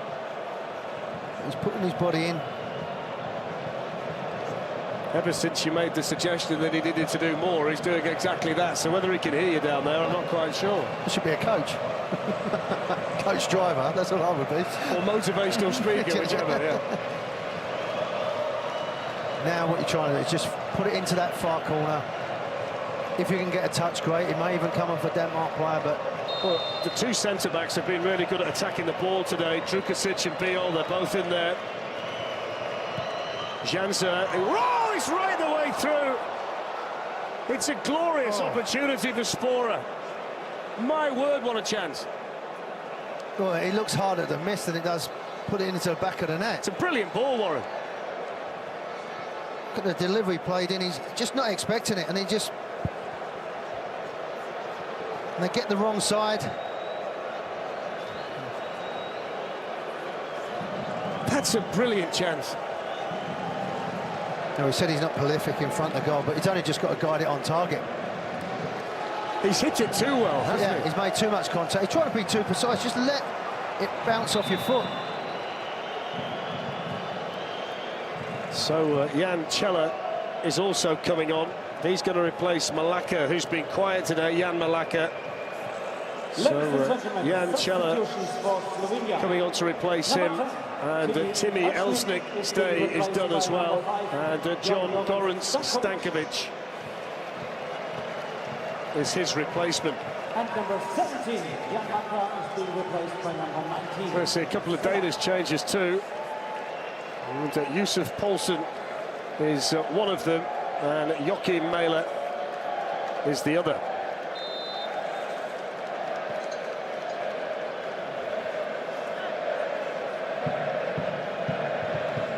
So now they know the method, Slovenia. Now it's about the execution. Execution, yeah. And can Denmark's back line, which is now becoming a back four, actually, can they deal with the physical side of the game? You would think so, with their physical presence and how they play. Shaping up for a really interesting last 15 minutes here in Stuttgart.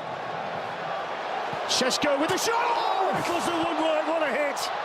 Kasper Schmeichel beaten, and Šeško with an absolute rocket off the post. The game is so simple, something like that. Get it forward, pick the second ball up, but what's a strike by this young player. Just watch his movement. He anticipates where the ball might land. His touch is excellent, and his body shape. Oh.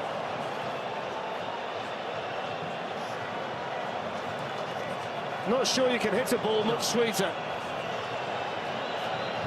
No, that might have been the problem. He hit that clean. In goes the corner.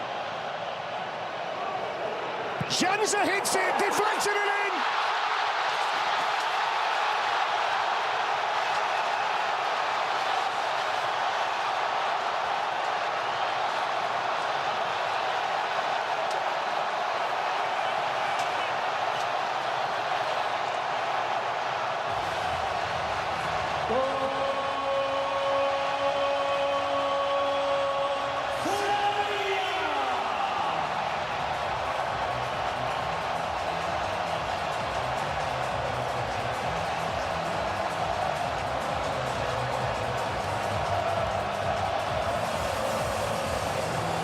Absolute bedlam in Stuttgart. What an equaliser for Slovenia. Well, they're bringing Brover in, they're asking questions. They don't care how it goes in, deflection or not. It's a clean strike. Schmeichel's got no chance in goal. It's been coming, they've asked questions, they've anticipated the second ball. But to our right, like you said, that is bedlam. It's chaos over to our right. To our left, they're shell-shocked. They can't believe what's going on. Absolutely nothing that Kasper Schmeichel can do, because the deflection takes the ball the other way. And Eric Janza with absolute beauty, and it's 1-1 in Stuttgart. He had 2 or 3 of them in the first half as well. They've been bringing them out with his left foot.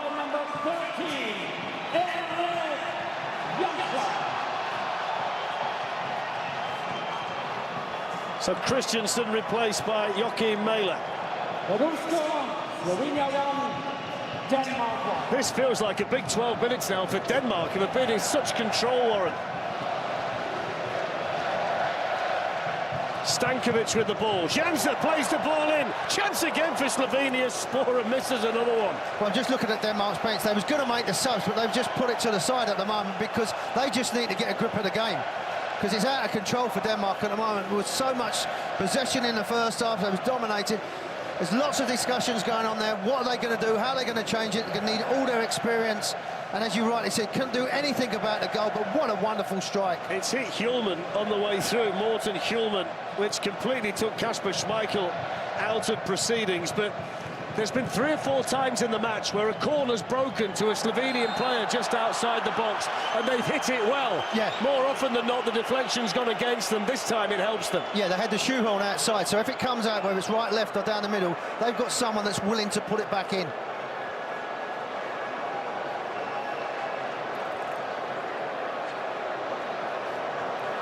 So they score with their first shot on target, and Janza, who scored against Denmark in qualifying in November when they lost 2-1, scores against them on a much bigger stage here in Stuttgart.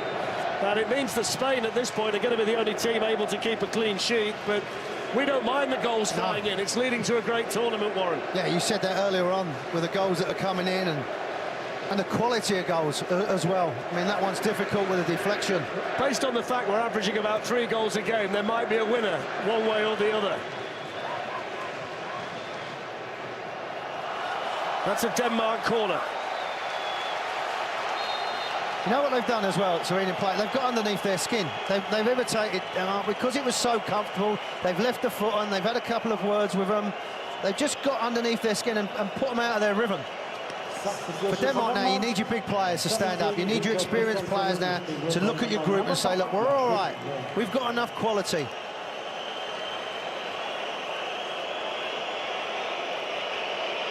Centre-backs are in there for Denmark. Eriksen's corner. Taken by Oblak. He makes everything look easy, doesn't he? You know, that big save that he had coming across just smothers himself. Hey, that's even bigger now, by the way. That's even bigger now. At 2-0, it would have been a long way back for Slovenia. Now, who knows? Final 10 minutes in Stuttgart, Group C, underway in dramatic fashion. The Slovenian supporters loving it now. Verbic. Spora gets in behind. Is this the moment? Side netting. He's had so many opportunities second half, Spora. They get the corner. Schmeichel must have got a piece of it. Vestergaard's not the quickest, not the mobile, and he just couldn't adjust his feet when the ball's played in. Warren is running through glue. He could barely move his feet, Yannick Vestergaard. I know the feeling. But you're stood with me. Yeah. He's down there. But again, as a player, you're going to start asking that question. You're going to start plugging away another set piece. Look at the white shirts just in and around the penalty area. Look at the Danish fans. They're genuinely nervous now. Brilliant noise inside the stadium. 1-1. 8 minutes to go. Slovenia corner. Taken by Kasper Schmeichel. Slovenia, that's the last place you want to do it. Just keep it away from him. Let it bubble around in the penalty area. Let them header out. There's that ping again. I love that. It's great.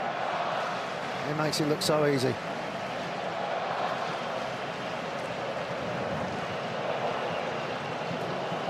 Denmark, just looking down below, are going to make 3 changes. Yusuf Poulsen, Christian Norgard and Kasper Dolberg.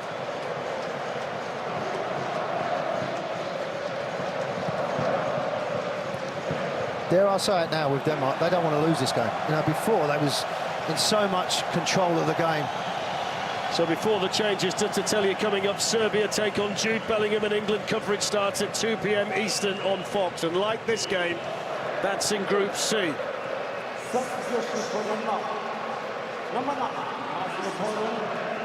So Poulsen for Højlund is the first change. Vind replaced by Dolberg, and Højbjerg is coming off as well.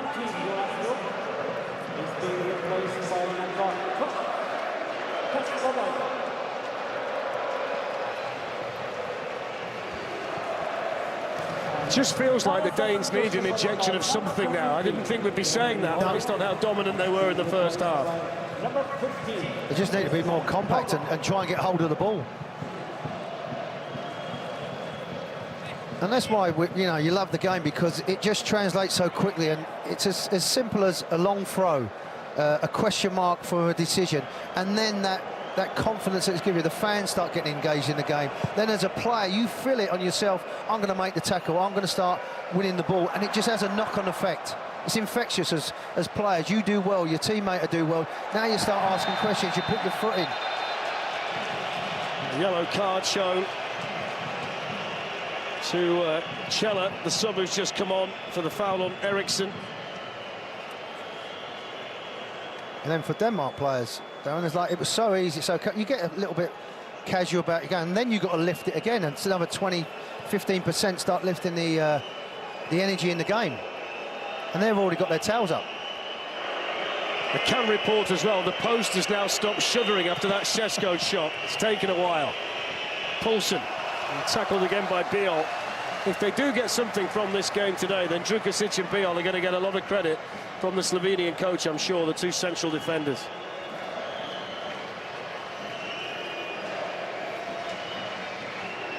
Throw-in taken by Barr, flicked on by Poulsen, smashed away by Karničnik.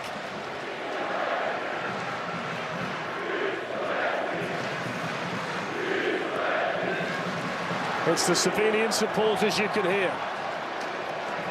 Given away there by Šeško.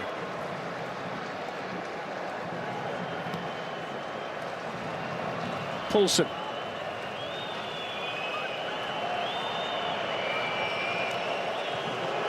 Eriksen. Well, Dolberg trying to make a nuisance of himself. There's so many white shirts in there to defend it.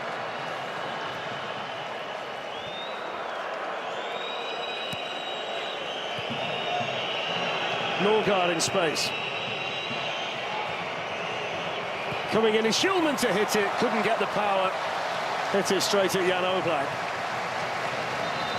And you're right, no, you said the two centre-halves have been excellent, but so is he in goal. You know, the moments that he's needed to stand big, the communication, he doesn't gamble, he doesn't go down, he just waits for it. Yes, it's a simple effort in the end. And Poulsen coming on, he's never going to, maybe for a little bit defensive as well, because he can head the ball, the physical side of him, but he's never going to run in behind. So now as a back line, you can squeeze up. But there's that shot again from Šeško. I mean, that's... Well, he had one in the first half, didn't he? That was sentiment, and then this one as well. Have a look at the goal again. I mean, doesn't Janza hit this well? You do nothing away. You don't buy a ticket, never going to win the lottery. They can't believe it. The look on Hoyland's face tells you, look at their faces. Look at their faces.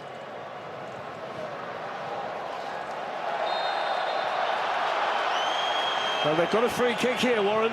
Exactly the kind of situation they want.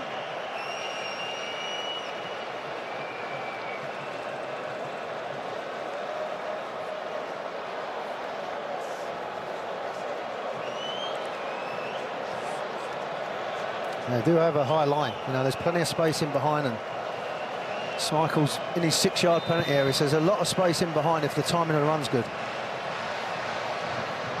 Headed away in there by Christensen for Denmark.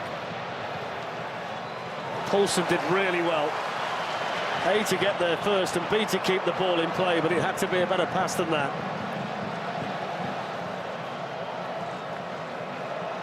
Spora. Take him on. Šeško's been joined by Verbic in the middle. And Verbic was the man closest to it.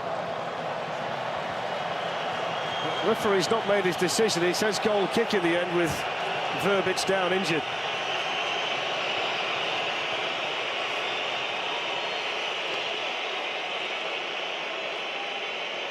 And again, it's just that simple ball played in. Just asking questions. I mean, that looks like it come off a Denmark player. Yeah. There's a bit of contact as well. Well, let's remember that Slovenia have never won a game in a Euro final, so if they can find a winning goal here, it's going to be an historic moment for them.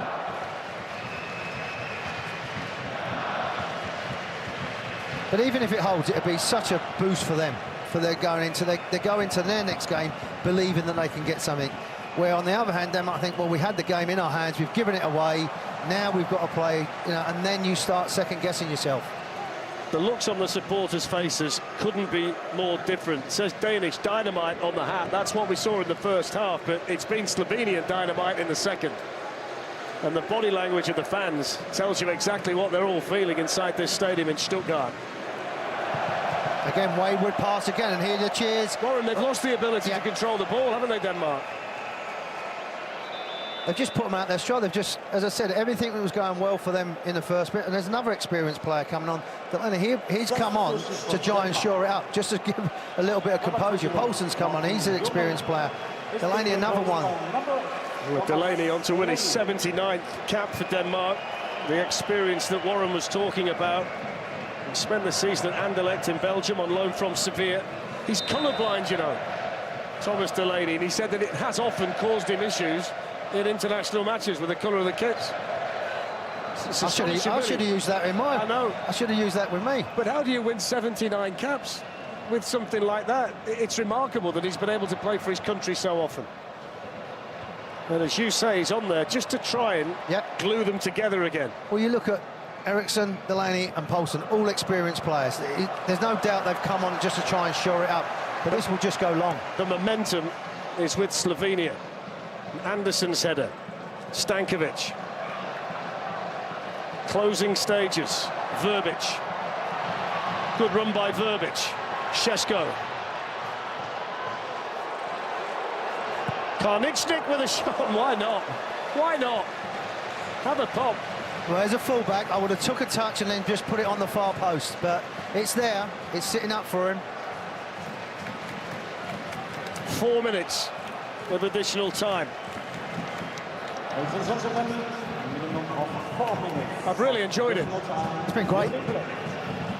It's been a great tournament. It started off with Germany, then you said with the Spain team, Albania getting their early goal, then the Italians coming through. It's been...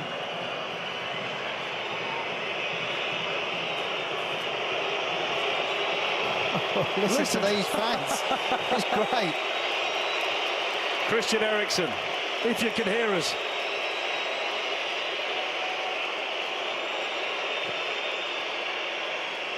Swings it out there towards Mailer. Good header by Karničnik. I think the Slovenian fans are going to cheer anything. Anything, and as a player, Darren, that gives you so much energy. You must be dead on your feet, you know. It's 90 minutes have gone, you've worked hard, you feel tired, but they're there cheering you on, everything you're trying to do. They'll be blowing the goal, ball out the goal if they can. Here's Christian Norgard, plays in the Premier League for Brentford, whips it in towards Dolberg! Just wide, Poulsen was in there too. Dolberg was the leading scorer in the qualifiers for Denmark, and he was mighty close there. Yeah, once he gets in front, he's looking at Poulsen just to try and go around the back post, but they just do enough defensively just to have a body on there, just to let it go. Didn't actually get it, did he? It's the curve of the ball that's taking it towards Oblak's goal. Can be so difficult, those situations, for goalkeepers. He can hardly look. They're having the time of their lives. Yeah, they don't want the whistle. They want to keep this going.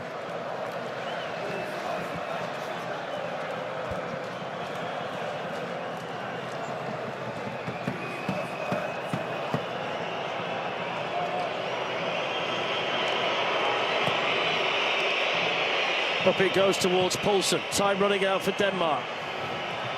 Mailer. Norgard. Again, there's a Slovenian head in there. A point would be huge for them.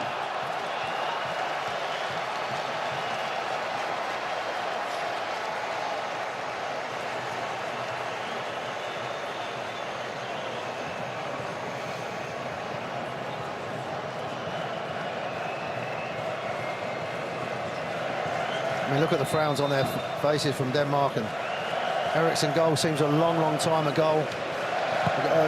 They're enjoying themselves, the fans. It's been a great atmosphere for this game from Denmark as well, and then the Slovenian fans getting behind their team.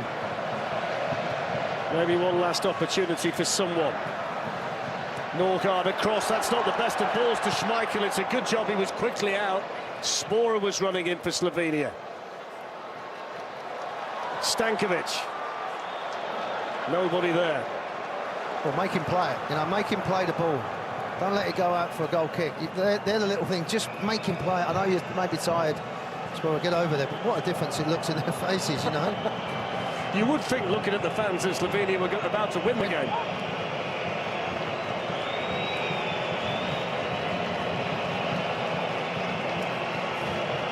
Well, they want to make a couple of changes here, Slovenia, and they're going to take off Sporer and send on Brekalo, who plays for Orlando City FC in MLS. And we're going to see Jasmin Kurtic as well. Yeah, you're going to go with the back line, just make it a little bit more defensive, as you would expect, because yes, it's a draw, but it feels like a win to them with their performance. And Benjamin Šeško, the other player who's come off two good long-range efforts from the Leipzig striker today, the second one that almost shattered the frame of the Danish goal.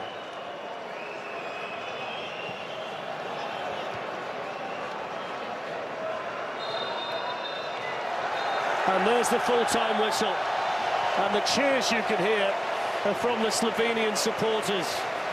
The Danes are disappointed that they didn't win a game they were in control of at half-time. With the smiles and the celebrations from the Slovenian coaching staff and the fans here in Stuttgart tell you just how important that equalising goal in the second half is to them. Yeah, I mean, the story is Eriksen getting his goal, and it was a wonderful moment for everybody in this stadium, but the fans played their part, the players showed effort and commitment. Like you said, Dan, it was a joy to be here. The game never disappoints you. Christian Eriksen with a super goal in the first half. A wonderful, emotional moment for him, based on the fact that he suffered a cardiac arrest in the opening match of the European Championships in Copenhagen 3 years ago. and he lit up the stadium with the goal in the first half that he took superbly well. It's a moment that people here today, I doubt will ever forget. And at that point, Denmark were absolutely cruising. They got to half-time in complete control. Slovenia could barely get the ball off them, but it changed in the second half, Warren. All of a sudden, they worked out what to do. And Erik Janzer's rocket that took a deflection off Hjulman on the way in, wrong-footed Kasper Schmeichel, had nestled in the back of the net. And this stadium at that point absolutely exploded. Oh, yeah, it was a magnificent atmosphere right the way through. And again, it just shows you the game, the momentum, how it can change. Yes, you can have a lot of possession. Yes, you can dominate a game. But it's the little areas of picking up the second ball, believing that you can get back in the game, just putting a seed of doubt in the players' minds, and they did that. They picked up the ball. Yes, it was a wicked deflection, but what a performance. Fascinating here that the Danish coach has got the team in a circle. What do you think he's going to be saying in there right now, in the immediate aftermath of this game? Stick together, believe in what we're doing. We was excellent in the first half. We need to go through. There's still a long way to go in this tournament. There's a lot of experience. He's an experienced coach, but I'm saying that believe in what we do, stick together, and we'll be all right. They've got England next, and they would have liked to have got into that England match on the back of a win here today. Yeah, no doubt about that. But one thing with Denmark, they've got resilience, they've got together, they've got spirit, and they've got players, again, like an Eriksson, that can change a game. They're not going to be overawed by England. They're going to go to... England have got a job to do first and foremost. Tell me what those Slovenian players are going to be feeling like, walking to those supporters who are in celebration mode. It's only a point, it's not a win, but they don't care. What does that do for a squad of players? They won't be walking, they'll be floating. Yes. They'll be floating on air over there. They won't believe what they've done for their nation, for the people back home, for the people all over the world that are watching this. What an image.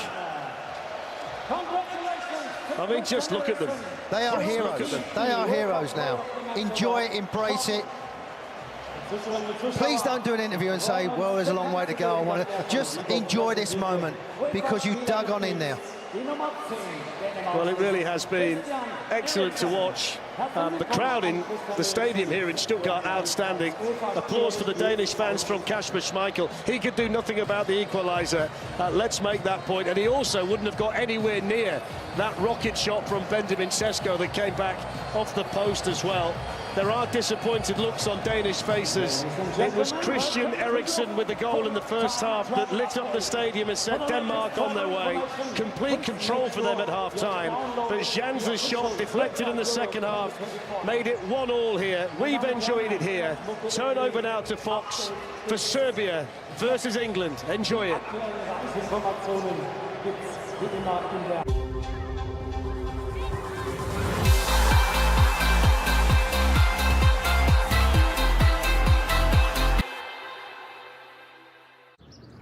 Finding a home for us was tough, but our agent Joe just got our needs. Hey, Joe!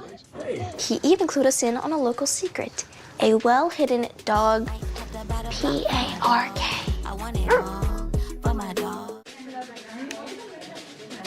Blocked from watching the big match?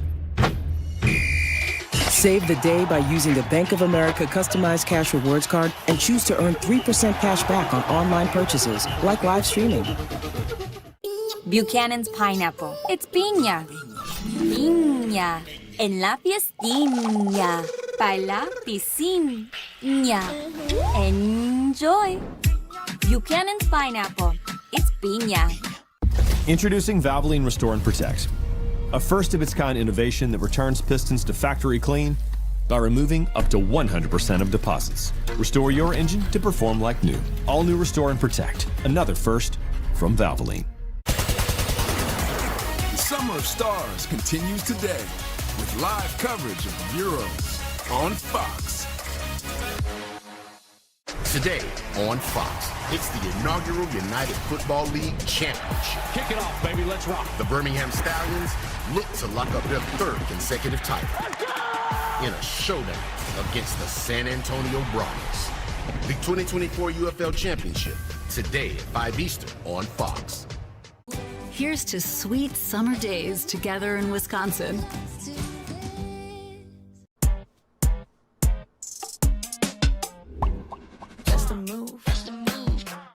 Each cat is incredibly unique. Feed your cat's unique needs with Royal Canin Precise Nutrition.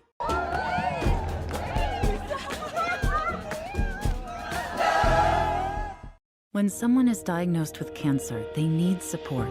Subaru and its retailers are there to help by providing warm blankets and messages of hope to support nearly 350,000 patients nationwide. Subaru, more than a car company. Michelin innovates once more with Michelin acoustic technology, reducing cabin noise by cushioning road vibrations. Galvanized. Michelin, motion for life.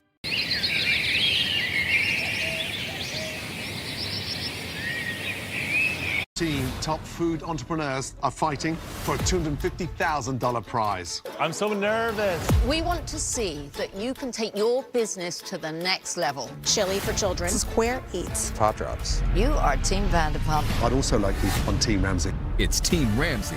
Whose idea was that marketing plan? Sorry, guys. Versus Team Vanderpump. You need to walk in your customer's shoes. You're desperate to win, aren't you? Wipe that slide off his face. Food Stars, all new Wednesdays on Fox and watch anytime on Hulu.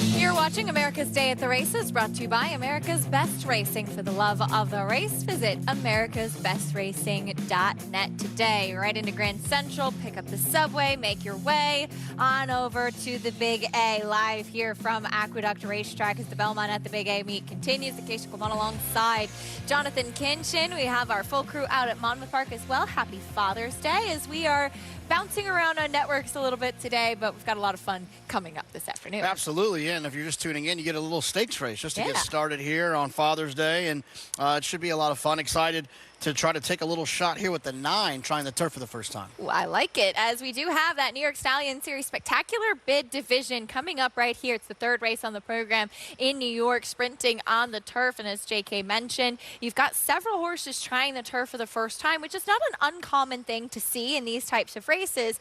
Restricted for horses that are sired by New York Stallions. $150,000, you take a shot. Yeah, I don't care what they're running on. If you got a horse that can run a little bit for that kind of money, take a little bit of a chance. Taking a quick pause to welcome in other viewers. Stay with us.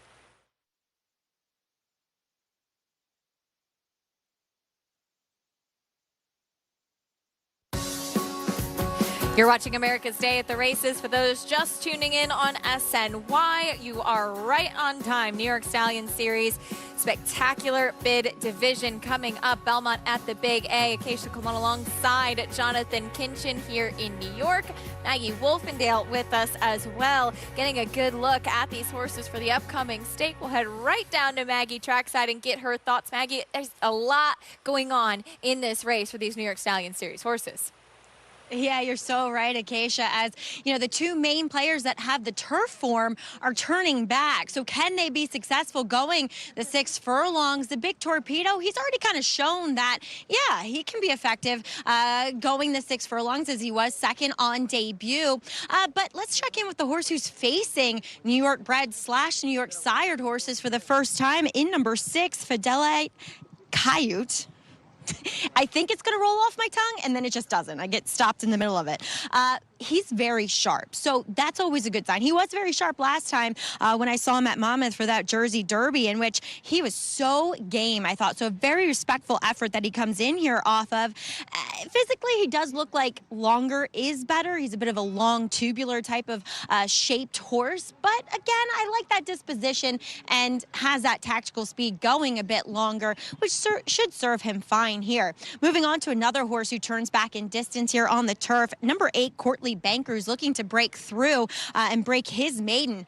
I love the turn back. He tried to run off a little bit, I think, with Javier Castellano. And not that Javi fought him. I just think he just went a little too fast for the distance and dug in still gamely to only be beaten a length and a quarter that day. He is a ball of muscle. He's built like a sprinter. I am really intrigued by this horse upon seeing him. And he's sitting at 15-1. And I'd almost rather take him than take a shorter price on some of these horses that you don't know if they're going to like the turf. And he's shown that he can definitely be effective on the grass. As we'll check in with some that that are trying it. The one that looked most convincing to me is a horse who has speed and could work out to be the speed of the speed in number 2, Heavyweight Champs. Jury's still out on Solomini, so the female edition of these races, the Cupico's Joy 2 days ago, went to Solo Shot, a daughter of Solomini. And this one, you know, is a half to a graded stakes winner on the synthetic and is also 1 for 9 on the turf. So there's a little bit of pedigree there in that first generation. He definitely has slacker pasterns, a flatter foot to him. I think he could very well take to this surface in the right kind of way. As we'll also take a look at number 5, Bustin' Away, who on form I was interested in. Bustin' Stones, they're okay turf sprinting.